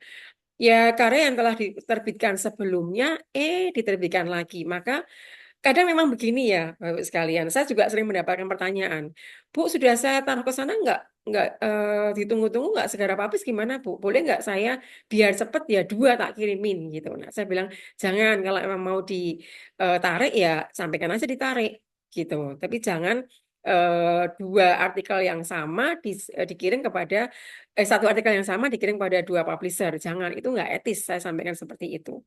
Nah, memang kadang-kadang kita kena tekanan ya karena pressure bahwa ditunggu lama sekali nggak segera bisa publish nih. Padahal ada target harus segera publish. Gimana nih? Tak kirim kedua. Nah, kalau misalkan taruh terpaksa udah terlanjur seperti itu, kita memberitahu kepada jurnalnya bahwa oh ini sudah ada under review pada jurnal yang lain. Kalau pengalaman saya, justru saya akan open begini. Ketika saya nge-share, upload jurnal saya, men-submit jurnal saya, dan lama tidak ada, saya akan mengatakan bahwa kami merevisi ya, kemudian ada revisi yang masuk, ditolak, kemudian direvisi, kemudian saya akan kirim kepada jurnal yang lain. Jurnal ini artikelnya sudah saya kirimkan kepada jurnal X. Dan di sana udah diberi review demikian gitu. Nah, ini saya perbaiki sesuai dengan review. Itu menjadi sesuatu yang positif bagi jurnal yang kita kirimin. Tapi tadi jangan mengirim satu artikel pada 2 jurnal, tapi kita bisa open kok. Bahwa saya sudah pernah mengirim ke jurnal A, sudah pernah direview, sudah pernah begini, tapi kemudian ada proses yang tidak serak atau ditolak, saya akan kirim ke jurnal yang lain. Kita bisa terbuka di situ. Itu menjadi malah positif buat si jurnalnya yang baru untuk bisa melihat apa yang kita lakukan. Itu saya pernah melakukan itu dan kemudian diterima. Ya, tetapi tadi open terbuka bahwa kita tidak boleh melakukan satu jurnal satu artikel ke dua jurnal, tapi adalah menunggu proses yang benar gitu ya. Tapi sambil open terbuka bahwa saya pernah ke sini dan ditolak demikian ya. Yang ketujuh adalah masalah hak cipta. Nah, misalkan penggunaan konten yang telah terbit sebelumnya tanpa izin, hampir sama dengan yang nomor 5 ya dan nomor 3 tadi. Nah, ini juga perlu untuk kita sampaikan dulu. Jadi sebelum mengirim ke jurnal, kita harus memastikan bahwa tidak ada permasalahan terkait dengan hak atas artikel yang kita kirimkan. Nah, itu penting di sana agar kita tidak akhirnya malah kena malu sendiri karena sudah publish, ternyata ditarik kembali karena banyak sengketa. Nah, itu yang terjadi seperti itu. Jadi itu adalah beberapa pengalaman yang terjadi, mengapa kok artikel yang sudah publish terpaksa ditarik kembali oleh publishernya. Nah, kita harus menjadikan ini sebagai warning buat proses kita dalam membuat dan mengirim artikel kita ke jurnal, gitu ya. Nah, tentunya sekarang kalau dari sisi kita, pihak kita yang akan menggunakan jurnal tersebut, gitu ya. Kita kan perlu juga, karena kalau kita sampai menggunakan jurnal yang terretraction, ini juga menjadi warning yang berat buat kita juga, gitu ya. Dan ini bagi institusi juga penting untuk bisa mengetahui, kadang-kadang begini, kalau ada notice dari publisher, si apa namanya, penulis kan harus kadang-kadang menyembunyikan gitu. Duh, gimana caranya biar nggak ketahuan. Nah, ini sesuatu yang sebenarnya sia-sia ya. Jangan kita melakukan seperti itu. Kalau memang udah terlanjur kena ya jangan kena ya harusnya ya. Jangan terretraction harusnya gitu ya. Nah, kalau sampai ada, tentunya kita sebagai orang luar mungkin akan menggunakan jurnalnya harus benar-benar warning juga gitu. Maka ini cara untuk mendeteksi adanya retraction ya. Pertama adalah tentunya karena kalau jurnalnya itu ditarik kembali, akan ada proses retraction itu diinformasikan oleh publishernya. Maka pasti akan memberikan notice, ya, notice dari publisher untuk semua pihak. Karena publisher juga harus menjaga kualitas dari jurnalnya begitu. Nah, terkadang juga retraction itu juga ada banyak sisi ya. Kalau kita misalkan mengetahui hal yang tidak benar, kita yang menarik juga boleh loh. Jadi nggak harus selalu dari publisher. Dari kitanya sendiri ketika mengoreksi ternyata, wih, iya nih ada sesuatu yang membuat bermasalah nih, tak tarik aja ya. Itu juga bisa. Jadi kita bisa ngirimkan kepada publisher untuk mohon jurnal saya itu di take down saja. Karena ada masalah bla bla bla, itu akan lebih etis ya, lebih dihargai oleh publishernya gitu. Nah, maka kita juga perlu untuk notice juga ya kepada diri kita sendiri untuk mengecek apakah benar jurnal kita ini tidak bermasalah begitu ya. Jadi pasti ada notice dari si publisher gitu ya. Misalkan ini dari PubMed gitu ya. Ini bisa pakai ada istilah yang ditandai dengan retracted atau retraction gitu. Jadi kita tinggal cari aja nanti akan ketemu ya. Atau contoh dari Web of Science atau Scopus juga. Dia akan menyatakan indikator retraction. Dan juga tentunya ada tautan. Ya, ada link yang bisa kita lihat tentang situs webnya yang kita bisa cek bahwa ini loh list jurnal-jurnal yang terjadi retraction. Ya sama ya, kalau ada periode itu juga akan ada informasi dari Scopus bahwa ini jurnal-jurnal yang sudah dianggap predator gitu ya. Jadi ada atau lembaganya sendiri atau lembaga khusus sendiri yang menyatakan itu begitu. Demikian juga dengan yang retraction juga akan ada tautan yang bisa kita lihat tentang pemberitahuan bahwa ada beberapa jurnal yang dilakukan retraction tersebut gitu. Contoh berikutnya dari jurnal website ya, artikel yang ditarik kembali ini ada watermarks-nya di situ. Dan juga ada sama Kak Scopus ya, tautan yang menyatakan bahwa ini retraction begitu. Atau juga contoh dari yang Crossref, itu juga banyak retraction terdaftar dalam basis data DOI. Ya, DOI ya. Kita bisa ngeceknya ke DOI juga kita bisa lihat. Oh iya, list data-data yang terjadi masuk dalam retraction. Nah, bagi kita menjadi aman gitu ya untuk bisa ngecek demikian. Itu yang pertama. Yang kedua, kita juga bisa menelusuri ke database-nya. meskipun tadi sudah ada ya. Jadi kita bisa menemukan database sumber-sumber yang menunjukkan bahwa ada retraction-nya. Anda bisa cukup ngetik aja di Google ya untuk ngecek data-data apakah ada data yang atau artikel yang terretraksi begitu. Anda bisa melacak dari banyak sumber, cukup dengan mengetik saja begitu ya, itu akan bisa ketemu ya. Ada istilah-istilah yang ada. Memang kita harus jeli. Sama kayak predator ya. Nah, kadang-kadang tuh yang kelemahan kita adalah karena tadi ya ada tekanan gitu ya, ada pressure, kita pengen segera bisa publish, kita mengabaikan banyak hal tersebut. Ini kita ditambahkan lagi langkah awal lagi juga untuk ngecek kapasitasi kita, jangan sampai kena artikel-artikel yang ternyata terretraction tersebut begitu. Nah, ini caranya juga kita bisa mencari lewat database yang ada dari masing-masing jurnal yang kita jadikan sebagai referensi gitu. Jadi ya tambah tugas ya sebenarnya ya. Ya tapi memang itu adalah demi amannya kita lakukan begitu. Kemudian ada juga dengan cara metode deteksi praktis ya. Kita bisa melihat memeriksa dari citation alert ya, peringatan dari kutipan yang ada gitu. Nah, tentunya lembaga-lembaga yang menyediakan metode citasi ini mengupgrade terus Bapak Ibu sekalian metode untuk bisa membantu Bapak Ibu sekalian dalam melakukan membuat citasi. Nah, mereka juga mengupdate bagaimana agar bisa mendeteksi bahwa citasi itu jurnal yang kita citasi itu adalah ada permasalahan yang perlu untuk dicek dulu begitu. Nah, kita bisa pakai Zotero, pakai Mendeley dan sebagainya yang mereka menandai artikel yang udah ditarik dari peredaran. Nah, ini kita bisa terbantu ya dengan menggunakan Zotero atau dengan Mendeley atau alat yang lainnya yang kita sering pakai untuk membuat citasi gitu dan juga membuat daftar pustaka gitu ya. Atau juga bisa menggunakan browser extension kalau alat peringatan gitu ya, yang dapat membantu kita bisa menjelajah berbagai macam publisher ataupun berbagai macam jurnal yang memang itu ada penarikan atau retraction kembali gitu.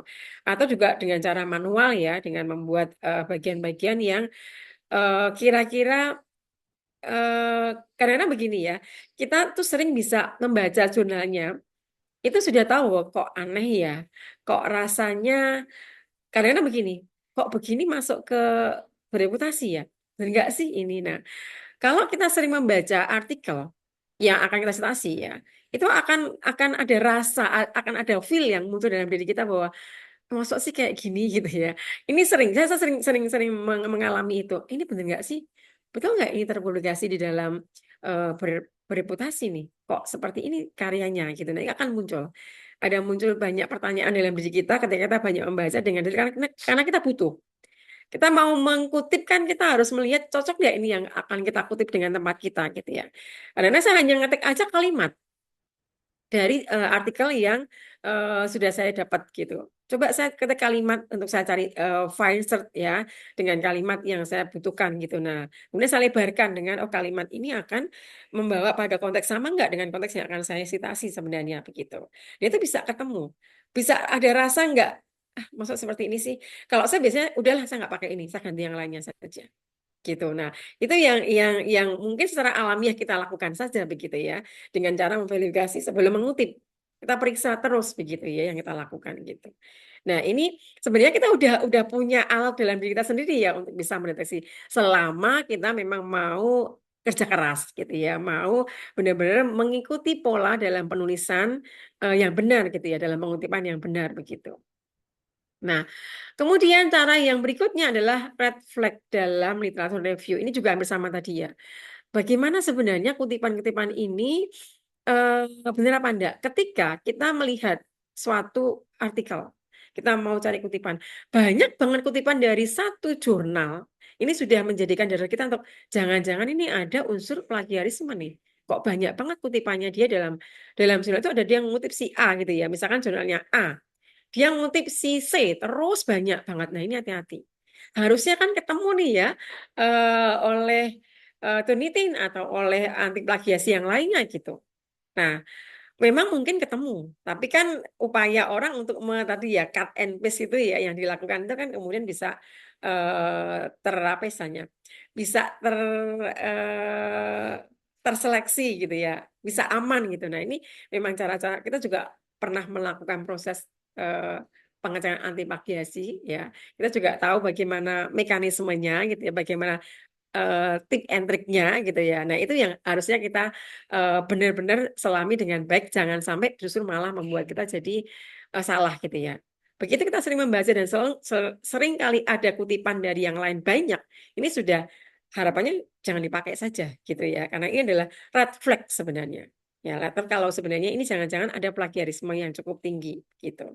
Kemudian ada jurnal dengan tingkat penarikan publikasi yang tinggi. Nah, begitu kita menemukan satu jurnal, satu artikel yang pernah ditarik gitu ya, atau kita mencari informasi, oh dari jurnalnya si A, jurnalnya B, jurnal C, namanya dari publisher X, kita sudah bisa membangun image dalam diri kita bahwa jangan-jangan di jurnal tersebut memang banyak yang mengalami publikasi. Nah, itulah beratnya jurnal ya. Ada satu yang salah saja bisa membuat judgement yang lainnya jadi juga salah begitu ya. Jadi memang ya meskipun harus ya mau nggak mau jurnal harus menunjukkan itu agar dia juga menunjukkan kualitasnya begitu ya. Dua sisi kayak dua sisi pisau ya. Satu kalau nggak dilakukan nggak etis, kalau dilakukan dampaknya ke reputasi begitu ya. Tapi bagi kita sebagai yang akan mencitasi atau yang akan menggunakan gitu ya, ini menjadi salah satu pertimbangan kita juga gitu. Kemudian juga penulis dengan beberapa penarikan publikasi juga kalau kita kan lebih ke blacklist lah yang sudah seperti itu gitu ya, jangan kita pakai. Nah, berat kan kalau sudah kena blacklist gitu ya. Kemudian penarikan dengan hasil yang tidak masuk akal atau masalah metodologis tadi yang sudah saya sampaikan tadi ya, bahwa eh, kadang kita sendiri kalau baca itu, karena kita melakukan literary review ya, baca itu kadang-kadang kok pakai metode ini. Karena saya pernah begini, wih metode baru nih, bagus nih gitu ya, dengan judulnya gitu. Saya baca, loh ini bukannya metodenya benar nggak kayak gini ya? Ini kok sama-sama yang sudah lama, tapi kok diperbaiki dengan yang baru, tapi nggak masuk akal langkahnya. Ada langkah-langkah yang ditiadakan di situ gitu. Nah, ini sudah menjadi warning gitu. Memang kadang-kadang gini, kadang-kadang kita jadi jengkel ya, aduh sudah susah payah mencari jurnalnya, udah matching dengan artikel kita mau citasi, kita cek, aduh ternyata kok dalamnya nggak masuk akal. Ya gimana lagi, waktu kita ya terbuang ya enggak apa, tapi adalah ini tantangan. Jadi kita menjadi, oke ini memang warning nggak perlu saya pakai. Saya buang aja, saya pakai yang lainnya, cari yang lainnya lagi gitu ya. Kemudian juga Anda bisa ngecek dengan menemukan kontroversial yang terjadi. Kemudian juga kalau udah kontroversi, kita nggak perlu menunggu apa yang, misalkan begini, ada satu jurnal yang dipermasalahkan. Dan itu menyuat ke publik gitu ya. Sudah deh, kita jangan pakai sebagai dasar untuk melakukan citasi dengan jurnal tersebut.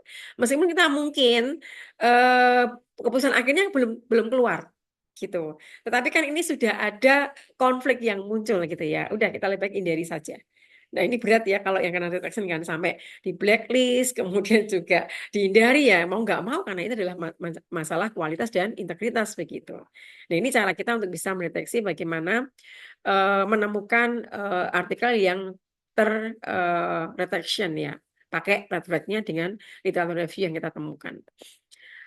Kemudian bagaimana nih? Kalau tadi sudah saya sampaikan sih sebenarnya beberapa kali tipsnya agar kita juga tidak kejebak gitu ya. Kejebak untuk menggunakan jurnal yang terdetection gitu. Atau juga bagaimana kita harus menjaga diri ketika mau mempublikasikan itu benar-benar teliti, cek and recheck dengan detail gitu ya. Nah, ini adalah beberapa upaya tambahan untuk prevention and best practice-nya seperti apa. Tentunya, kadang-kadang tadi ya jangan sampai hal yang sepele mungkin, karena kita nggak tahu, justru malah kita kena retraction. Maka, jangan pernah bosan mengikuti pelatihan institusional yang dilakukan tentang integritas dalam melakukan penelitian. Nah, meskipun mungkin sudah sering gitu ya, tapi kan terupdate terus harusnya termasuk hari ini. Kan kita diupdatekan lagi juga untuk bahwa ada model yang baru lagi, bukan sekedar plagiarisme, bukan sekedar ada predator jurnal, tapi juga sudah mulai ada retraction yang harus kita coba hindari.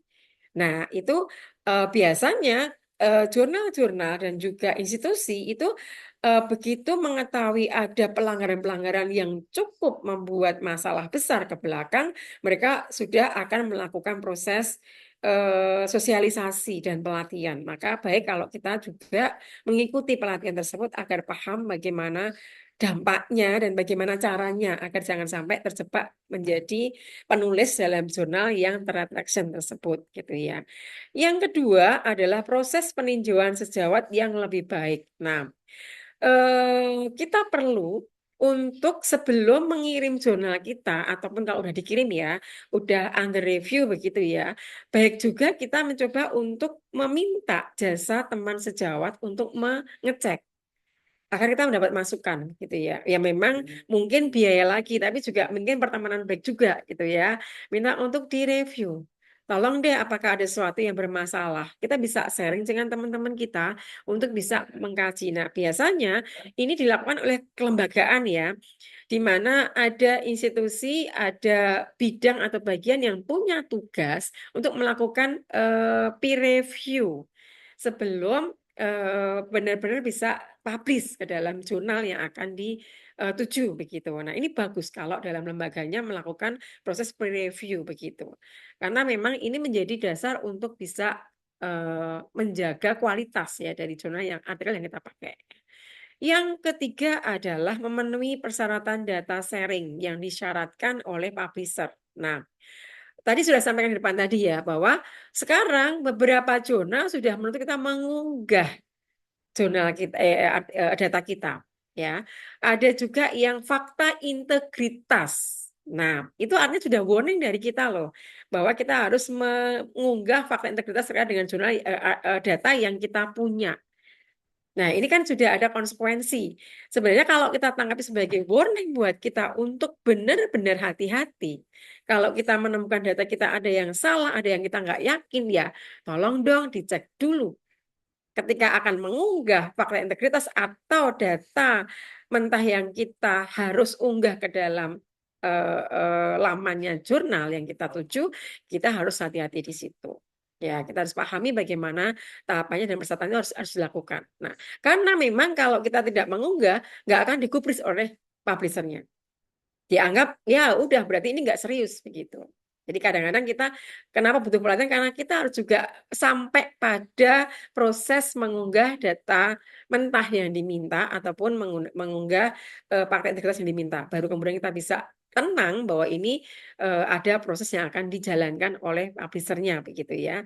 Kemudian juga menggunakan perangkat lunak detection manipulator gambar. Nah, kita bisa membuat itu. Udah sangat banyak Bapak Ibu sekalian teknologi AI yang membantu kita ya. Dan saya pakai Turnitin biasanya untuk mengecek AI, mengecek banyak hal yang kemudian saya buat apakah ini aman apa tidak begitu ya. Ada juga yang tidak berbahaya, ada e-scan dan sebagainya gitu ya, yang saya kadang-kadang pakai untuk bisa ngecek punya mahasiswa.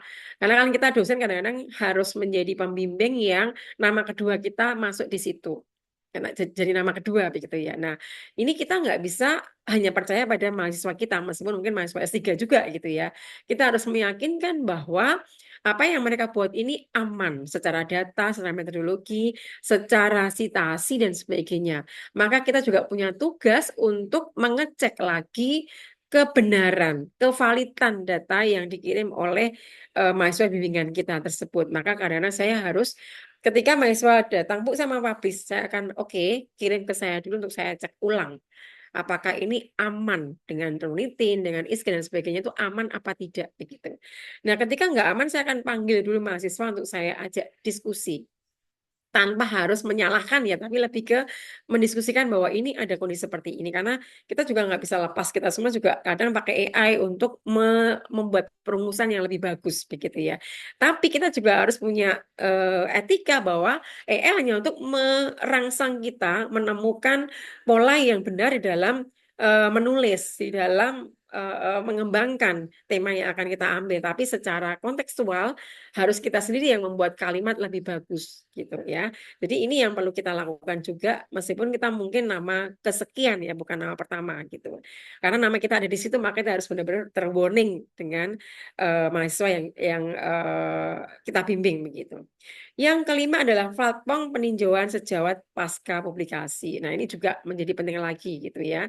Karena kadang-kadang kita kalau khawatir juga, daripada kita khawatir tok ya kita lakukan aja dengan memberikan peer review agar jangan sampai kedampak gitu. Jadi kita bisa bayangkan ya, aman, tenang-tenang sudah publish begitu tiba-tiba, apalagi kalau nggak sengaja tadi, tiba-tiba di warning oleh jurnalnya untuk mungkin akan ditarik gitu. Atau kita sendiri juga harus warning diri kita sendiri.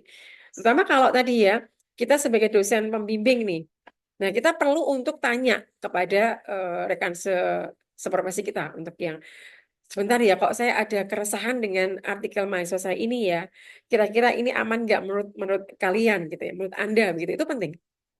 Agar mungkin warning tentang redaksi itu bukan hanya dari si publishernya, tapi dari kita sendiri. Mohon untuk diambil saja sebelum kita kena sanksi lebih besar lagi. Itu bisa kita lakukan, ya. Jadi itu yang kelima, mungkin bisa dari pihak kita sendiri yang melakukan pengecekan begitu ya. Oke. Nah, kemudian juga kalau lihat dari pertimbangan etika terkait dengan bagaimana caranya mencegah jangan sampai kena retraction tersebut gitu ya. Yang pertimbangan etika yang pertama adalah penarikan publikasi seharusnya tidak bersifat menghukum tetapi korektif.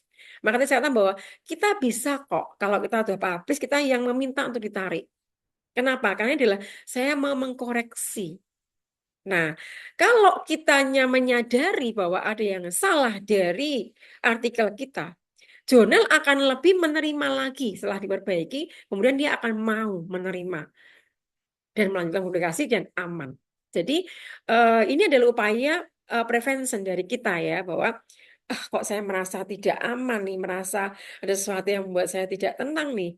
Waktu saya koreksi review kok ada sesuatu yang kayaknya membuat nggak yakin. Nah, kita bisa minta. Kita meminta ke teman kita, kemudian kita bisa menarik. Ini adalah etikanya. Ya, kita bisa minta publikasi dulu untuk bisa cek bahwa saya mau koreksi deh. Gitu. Jadi kalau kita menariknya karena kitanya yang paham dengan etika atau kita punya menunjukkan etika yang baik, jurnalnya akan bisa menghargai apa yang kita lakukan gitu. Yang kedua, banyak penarikan publikasi karena faktor kesalahan yang disebut sebagai ketidaktahuan tadi ya. Nggak tahu kalau ada kayak gitu. Kaget udah terlanjur publish, ada informasi ada kayak gini loh. Nah, itu yang perlu kita untuk warning dari awal. Jadi etikanya, aduh ini nggak aman. Misalkan taruh, kita menganggap teman kita itu tidak ada kontribusi, tapi dia marah. Terus dia menunjukkan bahwa saya ada begini, saya akan tarik, saya akan ramekan ini. Nah, kita bisa negosiasi yang benar untuk berkomunikasi bagaimana sebaiknya dan sebagainya. Agar ada solusi dulu, kemudian kita minta untuk tarik dulu untuk diperbaiki nantinya. Gitu. Nah, hal yang seperti itu yang kadang-kadang ya membutuhkan kedewasaan kita di dalam menerima kondisi kayak gitu ya.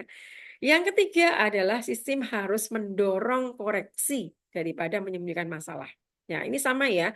Di jurnalnya itu sendiri maupun di kitanya sebagai penulis, itu memang tadi dengan pola pertimbangan etika tadi harusnya memang ya, memang ada konsekuensi, akan ketahuan banyak orang, akan kemudian menjadi tadi ya di blacklist dan sebagainya. Tapi ini lebih baik daripada kita membiarkan, daripada kita menyembunyikan. Toh pasti akan terbuka karena apapun sudah ada jejak digital yang sudah tertinggal di situ. Ya, jadi ini menjadi ya kita mundur sebentar untuk melangkah lebih baik begitu. Itu menjadi kondisi yang buat kita jadi ya udahlah ini memang harus saya tarik dulu gitu ya. Atau jurnalnya kalau kita pengelola jurnal nih, ya gimana lagi nanti akan ada reputasi yang dipertanyakan juga kalau kita sampai ada jurnal yang terretraction gitu ya, artinya yang terretraction, tapi gimana lagi? Karena ini kalau sampai ketahuan lebih parah lagi ya membuat kualitas tidak lebih baik gitu ya. Maka kemudian ya udah ada sistem yang mekanisme yang udah deh kita tarik aja dulu sampai kita perbaiki nantinya. Dan kita menginformasikan dan kita menunjukkan kinerja yang lebih bagus. Nah, itu adalah seperti itu pola etikanya yang harus kita pegang ya gitu. Yang keempat, jumlah penarikan publikasi telah meningkat. Ini yang jadi masalah ya secara signifikan di beberapa tahun ini. Nah, beberapa karena memang ya ada tadi kan dia open. Jadi jurnal udah mulai open terkait dengan sengketa atau konflik atau laporan dari luar gitu. Yang juga kemudian maka muncul ya tadi ada warning di awal sebelum publish itu dilakukan, tetapi toh juga namanya banyak hal yang dipikirkan ya belum selalu bisa secara valid semuanya bisa ketemu gitu ya. Nah kemudian kalau ada pelaporan dibuka. Nah kalau ada membuka pelaporan seperti itu maka dimungkinkan juga bahwa itu akan bisa terdeteksi gitu. Jadi karena memang tekanannya pada bagaimana harus menjaga integritas terkait dengan publikasi, maka ini bisa menjadi kekuatan juga akhirnya jadi bagi jurnalnya untuk menunjukkan bahwa saya berkualitas. Saya kalau temukan yang salah ya akan saya kasih sanksi atau saya tarik gitu. Nah, itu adalah lebih ke warning yang diciptakan oleh jurnalnya sendiri gitu ya. Yang kelima, selalu verifikasi status makalah-makalah kunci dalam penelitian kita. Ya, terutama kalau menyangkut tinjauan sistematis atau membangun temuan sebelumnya. Jangan sampai unsur plagiasi yang akan kena gitu.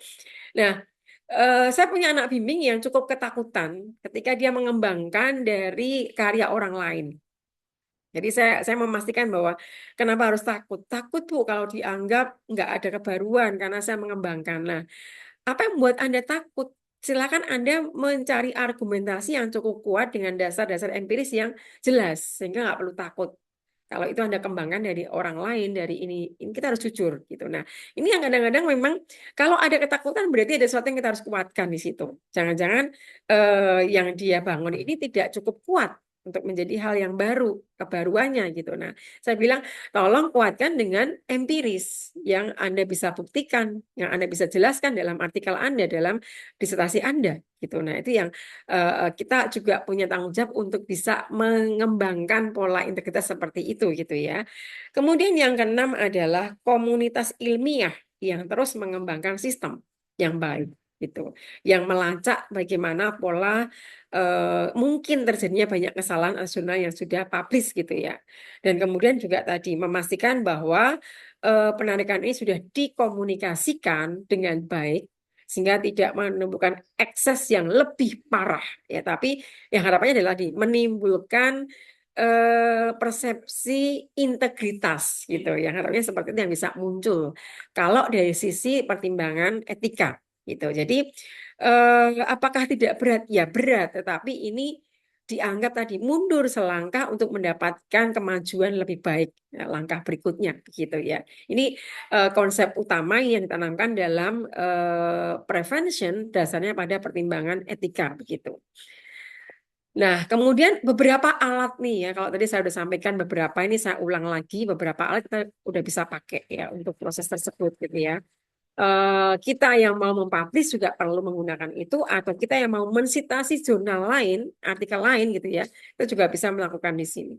Jadi menggunakan open source solution, bisa pakai itu, atau menggunakan API ya, based monitoring system. Udah banyak sekali software kita bisa beli, bahkan kita juga bisa lakukan secara gratis juga gitu ya, pakai browser attention juga kita bisa pakai, atau yang tadi pola-pola kita pakai kekuatan kita ya, feeling kita, pola kita dalam membuat juga bisa menggunakan analisis semantik dengan membuat frase khas gitu dalam pemberitahuan redaksinya seperti apa gitu. Ini menguatkan kita ya, atau pakai yang browser attention dengan AI ya, ini juga bisa membantu kita gitu ya, atau juga menggunakan citation network analysis ya, misalkan deteksi anomali yang muncul dalam pola citasi atau cluster analisis gitu ya, untuk melihat apakah ada kelompok-kelompok artikel yang bermasalah.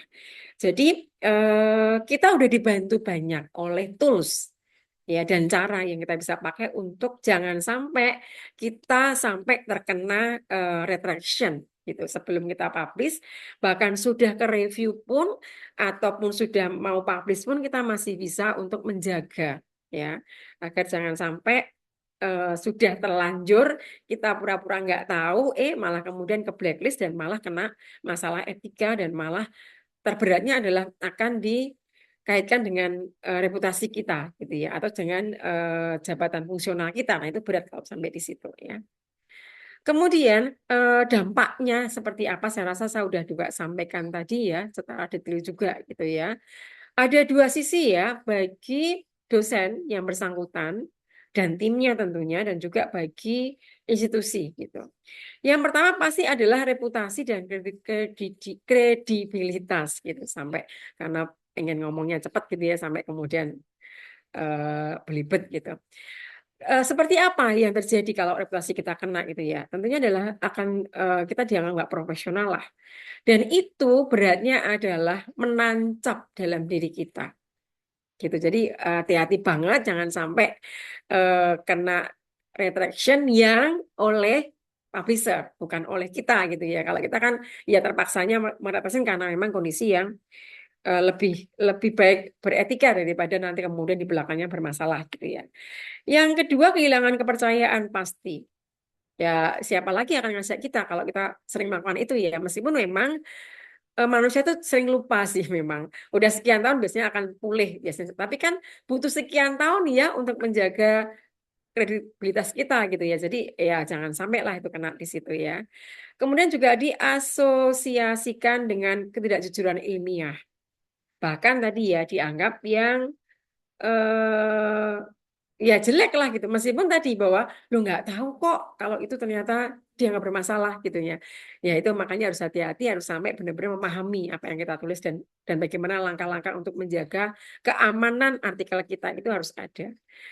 Atau juga tentunya karena kita itu sudah di list ya, kalau terredaksi kan ke list ya di dalam eh, jurnalnya, dalam artikel, dalam jurnal, dalam publishernya gitu ya, dalam eh, akan bisa kebaca oleh siapapun dan kapanpun gitu. Nah, ini maka retention tetap tercatat selamanya. Ini yang berat di situ. Karena kita nggak bisa melihat jejak kita. Meskipun kadang-kadang gini, kan nggak semua orang cari, Bu. Tapi janganlah gitu ya. Janganlah menggunakan celah seperti itu gitu. Jadi ya tetap aja karena jejak digital akan sangat berat, maka sebaiknya benar-benar dari awal terwarning dengan baik. Lebih baik itu slow tetapi aman daripada kita itu cepat tetapi justru malah kemudian di belakangnya bermasalah gitu. Ya. Kemudian juga karir tentunya ya. Karir kita ada akan penghambatan tadi sudah sampaikan bahwa bahkan dicopot gitu. Ada banyak kan kalau Anda baca kasus-kasus di media massa ya, yang sampai kemudian dijatuhin sanksi dengan ditariknya jabatan fungsionalnya. Nah, ini udah apa ya istilahnya, orang mengatakan bahwa wah sudah deh tamat deh dia gitu ya, tamat deh yang bersangkutan. Nah kayak gitu ya, banyak informasi yang seperti itu yang muncul ya, tanggapan lah yang muncul dari kasus-kasus yang sudah kebaca di media massa.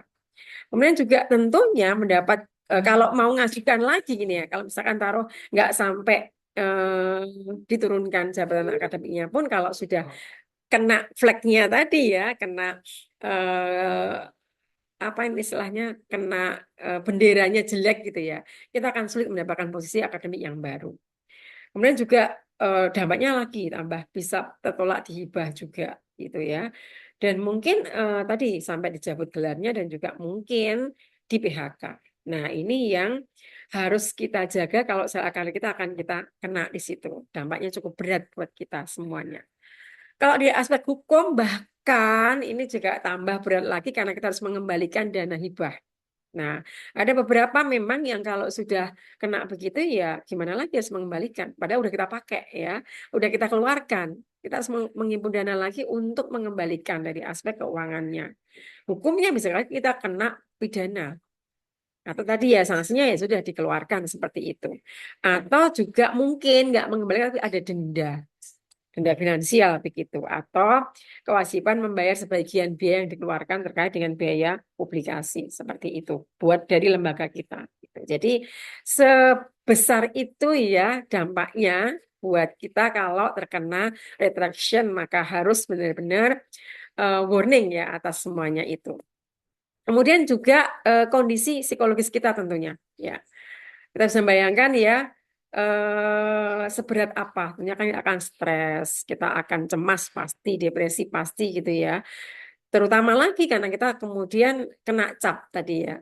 Udah dicap bahwa ini adalah dosen yang nggak jujur, dosen yang gini. Dan bukan capnya bukan hanya lembaga kita, tapi juga sampai ke pihak luar yang mungkin mengenal kita. Juga kita membayangkan bagaimana kita naruh muka kita jadinya gitu ya. Rasa malu dan menyesal, kalau udah menyesal udah telat gitu ya, sudah terjadi gitu. Nah, maka jangan sampai terjadi seperti itu. Maka kita harus berpikir ulang secara detail dampaknya buat kita nantinya gitu. Jadi tadi saya katakan bahwa hati-hati banget sekarang kalau mau melakukan publikasi itu. Karena bahkan nggak tahu pun ternyata bisa kena gitu ya. Kemudian kalau bagi institusi kita seperti apa begitu? Ya tentunya akan merusak merek institusi kita di mata publik dan ilmiah pasti ya. Karena kita kan menulis ada nama lembaga yang kita cantumkan dalam tulisan tersebut gitu. Nah, itu kan membawa reputasi lembaga kita yang ada. Dan jeleknya lagi adalah kalau ada satu dari kita, institusinya kena semuanya karena kemudian stakeholder-nya nggak percaya sama kita gitu ya, sama institusi kita yang berada seperti itu. Dan juga konsekuensi finansial mengikuti dampak yang dihadapi oleh dosen yang melakukan tadi kan. Pengambilan dana kan apapun juga tetap akan kena dari lembaganya. Kalau dosennya nggak bisa, lah larinya kemana kalau nggak ke institusinya gitu ya. Nah, ini juga akan jadi dasar. Dan juga blacklist-nya bukan hanya blacklist kepada si peneliti, tapi juga kepada institusinya pasti akan kena gitu. Dan tentunya akan direpotkan karena kalau udah sampai ada yang terkena retraction, mau nggak mau institusi akan melakukan proses investigasi. Karena harus ada pola ya, praduga nggak bersalah bagi institusinya. Ya kan, dia harus menemukan bahwa jangan-jangan ini ada fitnah kek atau ada apa kek yang bisa membela dosennya atau memang benar-benar melakukan hal yang tidak benar begitu. Jadi ini harus membutuhkan proses yang cukup panjang dan costly pasti ya karena melibatkan pihak-pihak pakar yang bisa menunjukkan bukti yang bisa diterima oleh jurnalnya nantinya begitu. Nah, ini juga butuh biaya yang cukup besar di situ. Dan juga mungkin ada kerugian dari potensi denda regulatori juga akan bisa ditanggung oleh kelembagaan di mana kita berada gitu. Juga operasional dan administrasi tentunya ya. Mau nggak mau harus keluar dana lagi juga untuk mungkin tadi membelikan software yang memang ini bisa dipakai untuk mendeteksi. Ya ada unsurnya positif ya dua sisi ya, karena kemudian menjadi terwarning, kemudian menjadi preventifnya dilakukan gitu. Jadi tapi kalau udah sampai terjadi ya tadi ya bahwa namanya jelek maka mau nggak mau harus memperbaiki dengan cara menentukan kualitas yang lebih bagus lagi dengan cara membuat pengawasan yang meningkat. Apakah nanti dari sisi toolsnya yang ditambahkan atau bagaimana harus ada. Dan tentunya harus ada kebijakan yang kuat dan ada person yang dikasih in charge untuk melakukan itu gitu ya. Ini sebagai cara untuk mengejar nama buruk tadi agar menjadi pulih dengan segera begitu. Kemudian juga ada dampak terhadap komunitas akademiknya. Nah, ini ada efek demoralisasi terjadi itu. Satu orang kena, maka kadang-kadang ada peribahasa ya, karena nilai titik maka rusak susu pelangga. Itu terjadi juga gitu. Kalau ada satu orang yang melakukan, isinya akan kena semuanya. Itu juga akan membuat moralnya teman-teman yang ada sekitarnya itu juga mulai dikacaukan begitu ya. Aduh gimana nih kalau seperti ini gitu ya. Kemudian juga sulit menurut penelitian yang berkualitas karena sudah amburadul ya udah ambiar gitu ya. Kalau sampai gitu kan image-nya sudah mulai buruk juga untuk semuanya.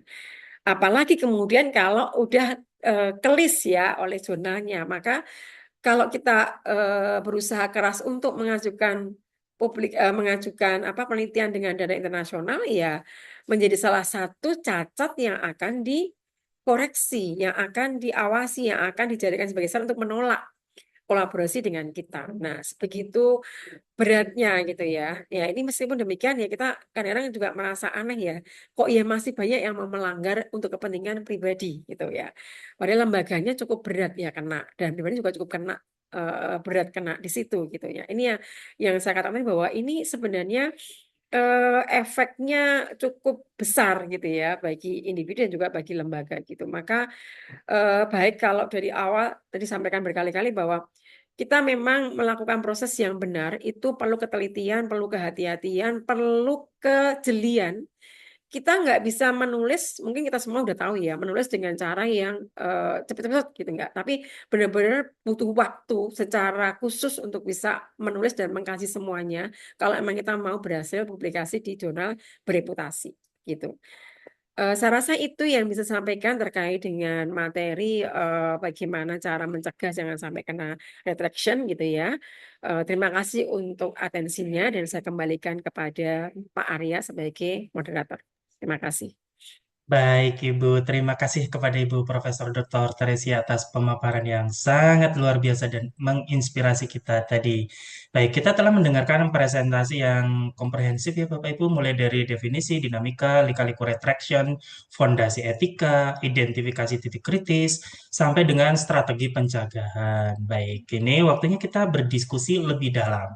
Sesi ini kesempatan untuk kita semua ya Bapak Ibu untuk bertanya, berbagi pengalaman, ataupun menyoroti terkait dengan tantangan spesifik yang pernah kita hadapi di bidang penelitian kita masing-masing. Baik, kepada para peserta, saya persilahkan untuk bertanya, bisa raise hand maupun mengisi di kolom chat. Mungkin yang pertama diawali pertanyaan dari Ibu Yayu.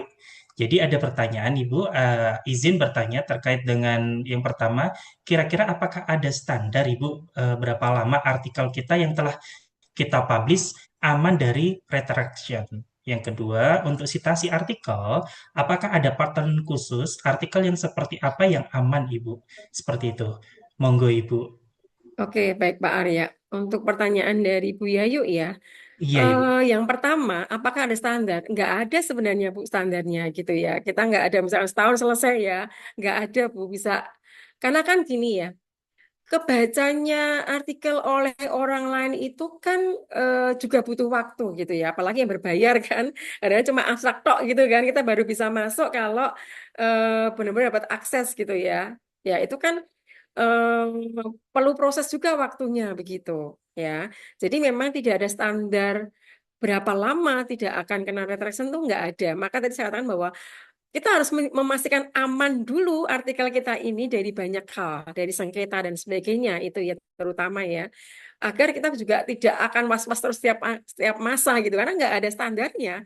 Karena kan kita hanya lihat aja ya prosesnya, kapan terpublish, kapan dibaca oleh orang, dan kemudian juga kapan kesebar gitu ya. Itu juga kita nggak bisa tahu persisnya begitu. Kan ada pola juga kemudian kalau tahu pun akan lapor pun juga apakah akan segera dilanjut juga kita nggak tahu juga gitu kan karena itu bukan tangan kita gitu jadi nggak ada standarnya Bu. Itu yang pertama. Yang kedua tadi sudah sampaikan bahwa kita bisa dengan berbagai macam cara ya. Yang pertama sama seperti kalau nyari di jurnal Predator sih kita searching di internet, searching lewat beberapa mekanisme untuk bisa menemukan list jurnal-jurnal yang terretraction. Nah, itu sudah ada. Itu yang pertama, gitu ya. Yang kedua, kita juga bisa dengan cara feeling kita sendiri dalam memilih artikel yang akan kita citasi begitu, ya.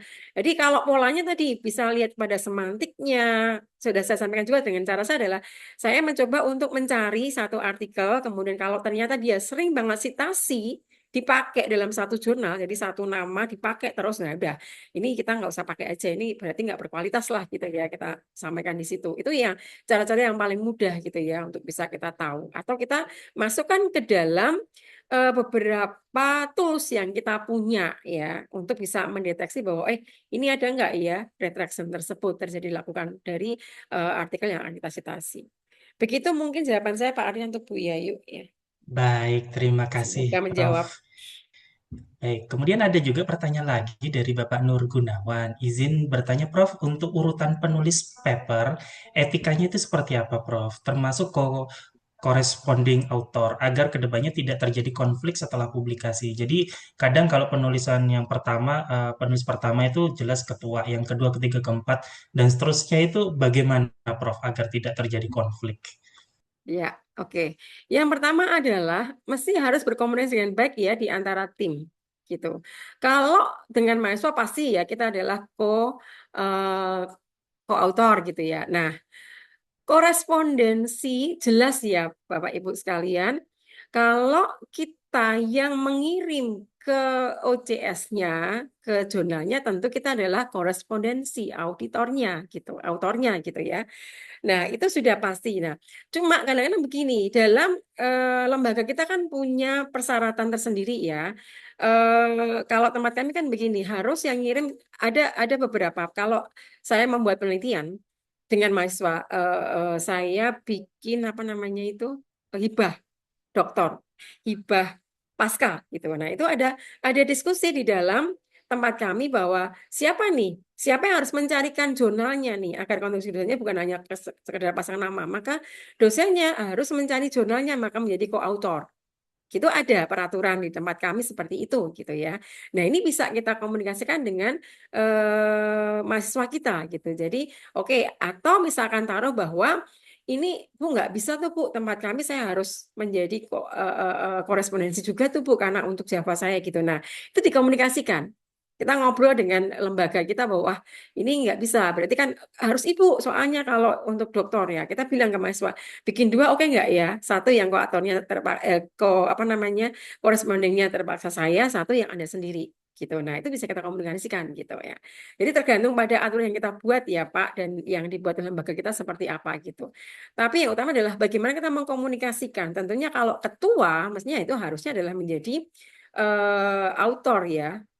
Utama gitu. Tapi tadi ya, kalau hibah pasca, hibah dokter kan yang dibutuhkan adalah mahasiswanya. Dia karena syarat menjadi penulis pertama begitu, maka kita menjadi yang korespondensinya gitu. Karena kita yang mencarikan jurnal dan sebagainya gitu. Jadi memang kontribusi kita di mana dan syarat yang harus dipenuhi oleh lembaga kita itu yang seperti apa. Kemudian juga ketika komunikasi kita dengan tim kita seperti apa. Nah, kalau saya memang begini, saya kalau penelitian kan saya kadang ketua ya. Tapi saya bilang sama tim saya gini, saya udah kayaknya siapa yang lebih urgent ya untuk butuh artikel ini dipublish sebagai nama pertama. Saya bilang silahkan ya, Anda nama pertama. Memang kontennya kan saya yang punya ide. Tapi ketika ke jurnal, Anda yang punya kondisi banyak untuk membuat jurnalnya, silakan menjadi nama pertama. Karena Anda butuh untuk Java. Nah, itu yang saya lakukan, Bapak. Tapi tadi komunikasi seperti itu bahwa kita tim, kita tahu bahwa kita harus saling support gitu ya. Kita ada aturan juga di lembaga kita bagaimana menjadi first author atau juga corresponding author gitu ya, dan juga author umum yang kedua dan seterusnya begitu ya. Nah, ini kita ikuti saja Pak. Jadi kalau tadi kan saya bilang begitu ya bahwa kalau mahasiswa, oh dia harus nama pertama dong. Meskipun saya ketua dalam hibah pasca atau hibah dotor. Nah, harus mahasiswa menjadi nama pertama, maka saya memilih yang corresponding autornya. Tapi kalau dia tuh nggak boleh, saya harus dua-duanya. Ya sudah, ayo kita gambarkan bersama dari penelitian Anda itu bisa nggak dipecah. Tapi jangan sampai sama ya. Jadi saya juga punya pengalaman bahwa penelitian saya di S3 kan juga saya pecah ke dalam 2 artikel gitu. Tapi memang berbeda ya, konteksnya berbeda, satu dan lainnya berbeda. Meskipun ada beberapa mungkin apa citasi yang sama gitu ya. Tapi kan perumusannya berbeda begitu. Jadi lebih ke komunikasi, lebih ke aturan yang harus ditentukan apa dan keterlibatan di dalam kita melakukan penulisan di artikel kita tersebut. Begitu mungkin Pak Nur Gunawan dan Pak Arya. Baik, jadi pada intinya adalah komunikasi ya Prof ya. Betul. Kemudian selesaikan secara adat seperti itu. Iya. Baik, monggo teman-teman rekan-rekan yang ingin bertanya bisa raise hand. Sambil menunggu juga ada pertanyaan Ibu dari Ibu Maria terkait dengan ChatGPT. Jadi selama ini kan mahasiswa ini kan kebiasaan dengan menggunakan AI, salah satunya ChatGPT, di mana di dalamnya juga bisa mengincludekan citasi. Tapi yang jadi masalah adalah citasinya itu adalah palsu atau ketika kita telusuri itu tidak ada atau bahkan artikel lain seperti itu, Prof. Jadi Ibu Maria ini menanyakan bagaimana sarannya, Prof, agar eh, kami sebagai dosen bisa mendeteksi dengan cepat. Seperti itu, Prof. Ya. Ya, baik Pak Arya. Baik Bu Maria, ini pertanyaan yang bagus ya, yang di zamannya AI sekarang itu memang semakin kita bisa menemukan cara untuk bisa mendeteksi AI, semakin AI meningkatkan kemampuannya juga gitu kan. Ya, sekarang tuh ada yang di humanisme ya, dihumanisasi ya. Jadi kemudian kan dulu kan gini, kalau AI itu begitu dimasukkan ke dalam tools untuk kita cek itu bisa ketahuan. Karena tahu banget tuh bahasanya adalah bahasa dari AI.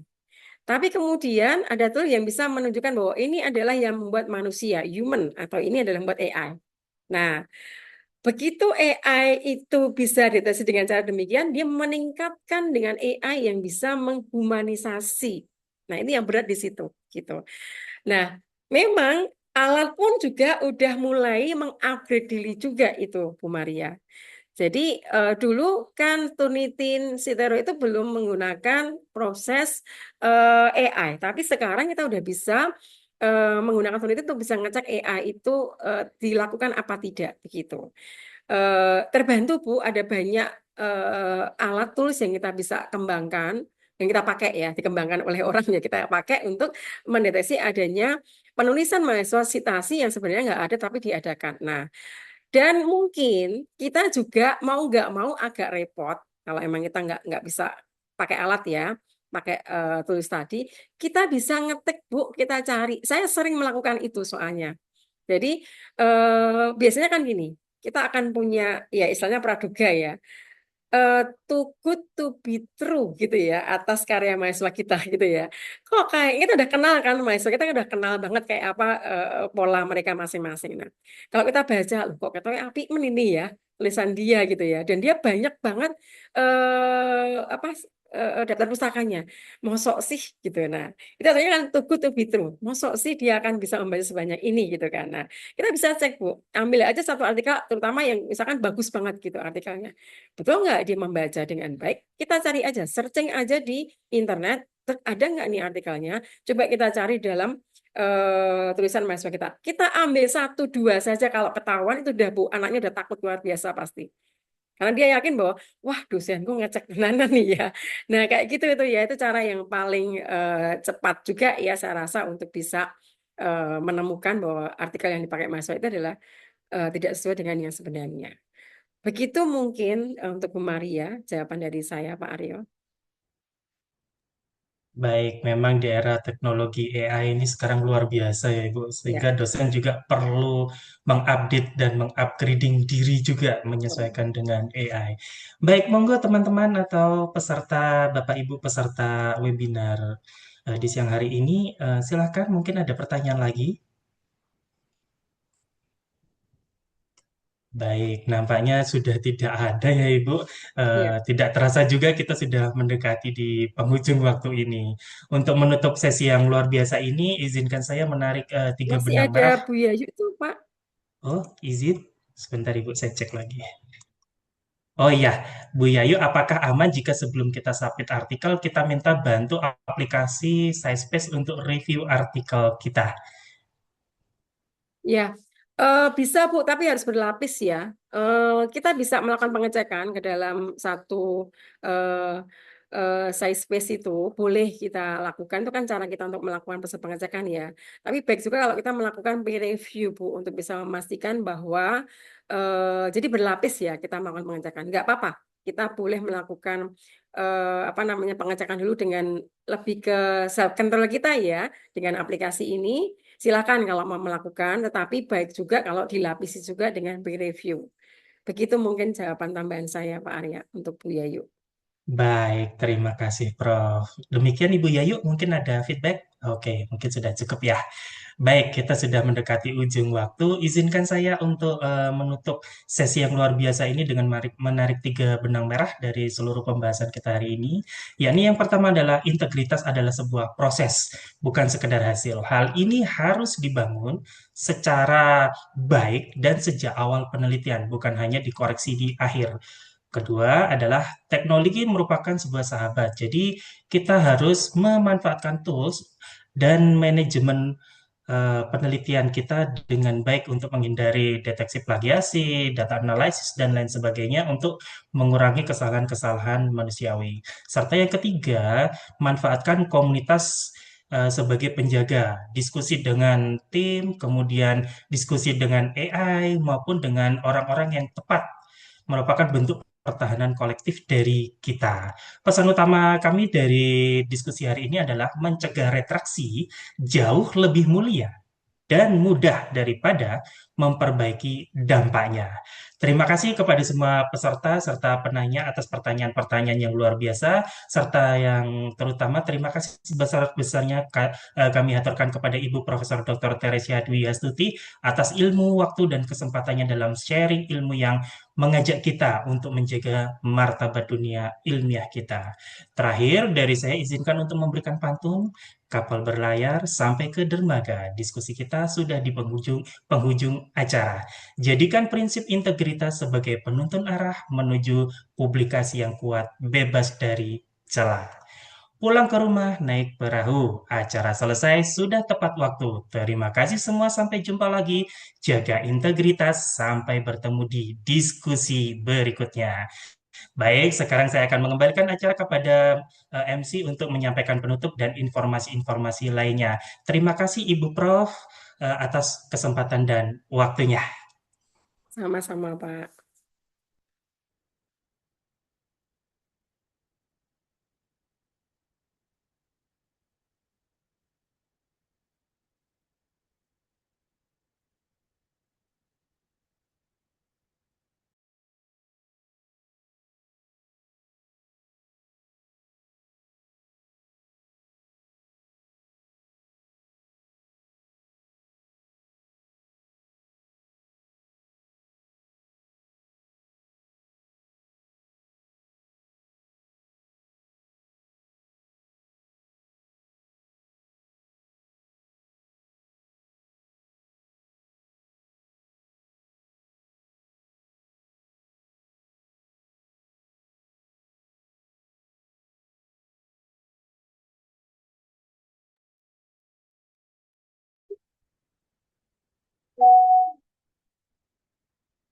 Baik, terima kasih Pak Moderator. Mohon maaf, saya tadi dari belakang jadi nggak ikutin. Iya, eh, kami menyampaikan narasumber kita di siang hari ini yang luar biasa, yang sudah eh, memberikan insight yang sangat inspiratif dan bermanfaat buat kami sekalian, dan juga terima kasih kami sampaikan kepada moderator yang sudah memandu jalannya penyampaian materi dan diskusi kita di siang hari ini. Sebelum kita menutup eh, acara webinar di hari ini, kita akan berfoto bersama. Untuk itu mohon bantuan dari operator untuk pengambilan gambar. Bapak Ibu disilahkan untuk membuka kamera.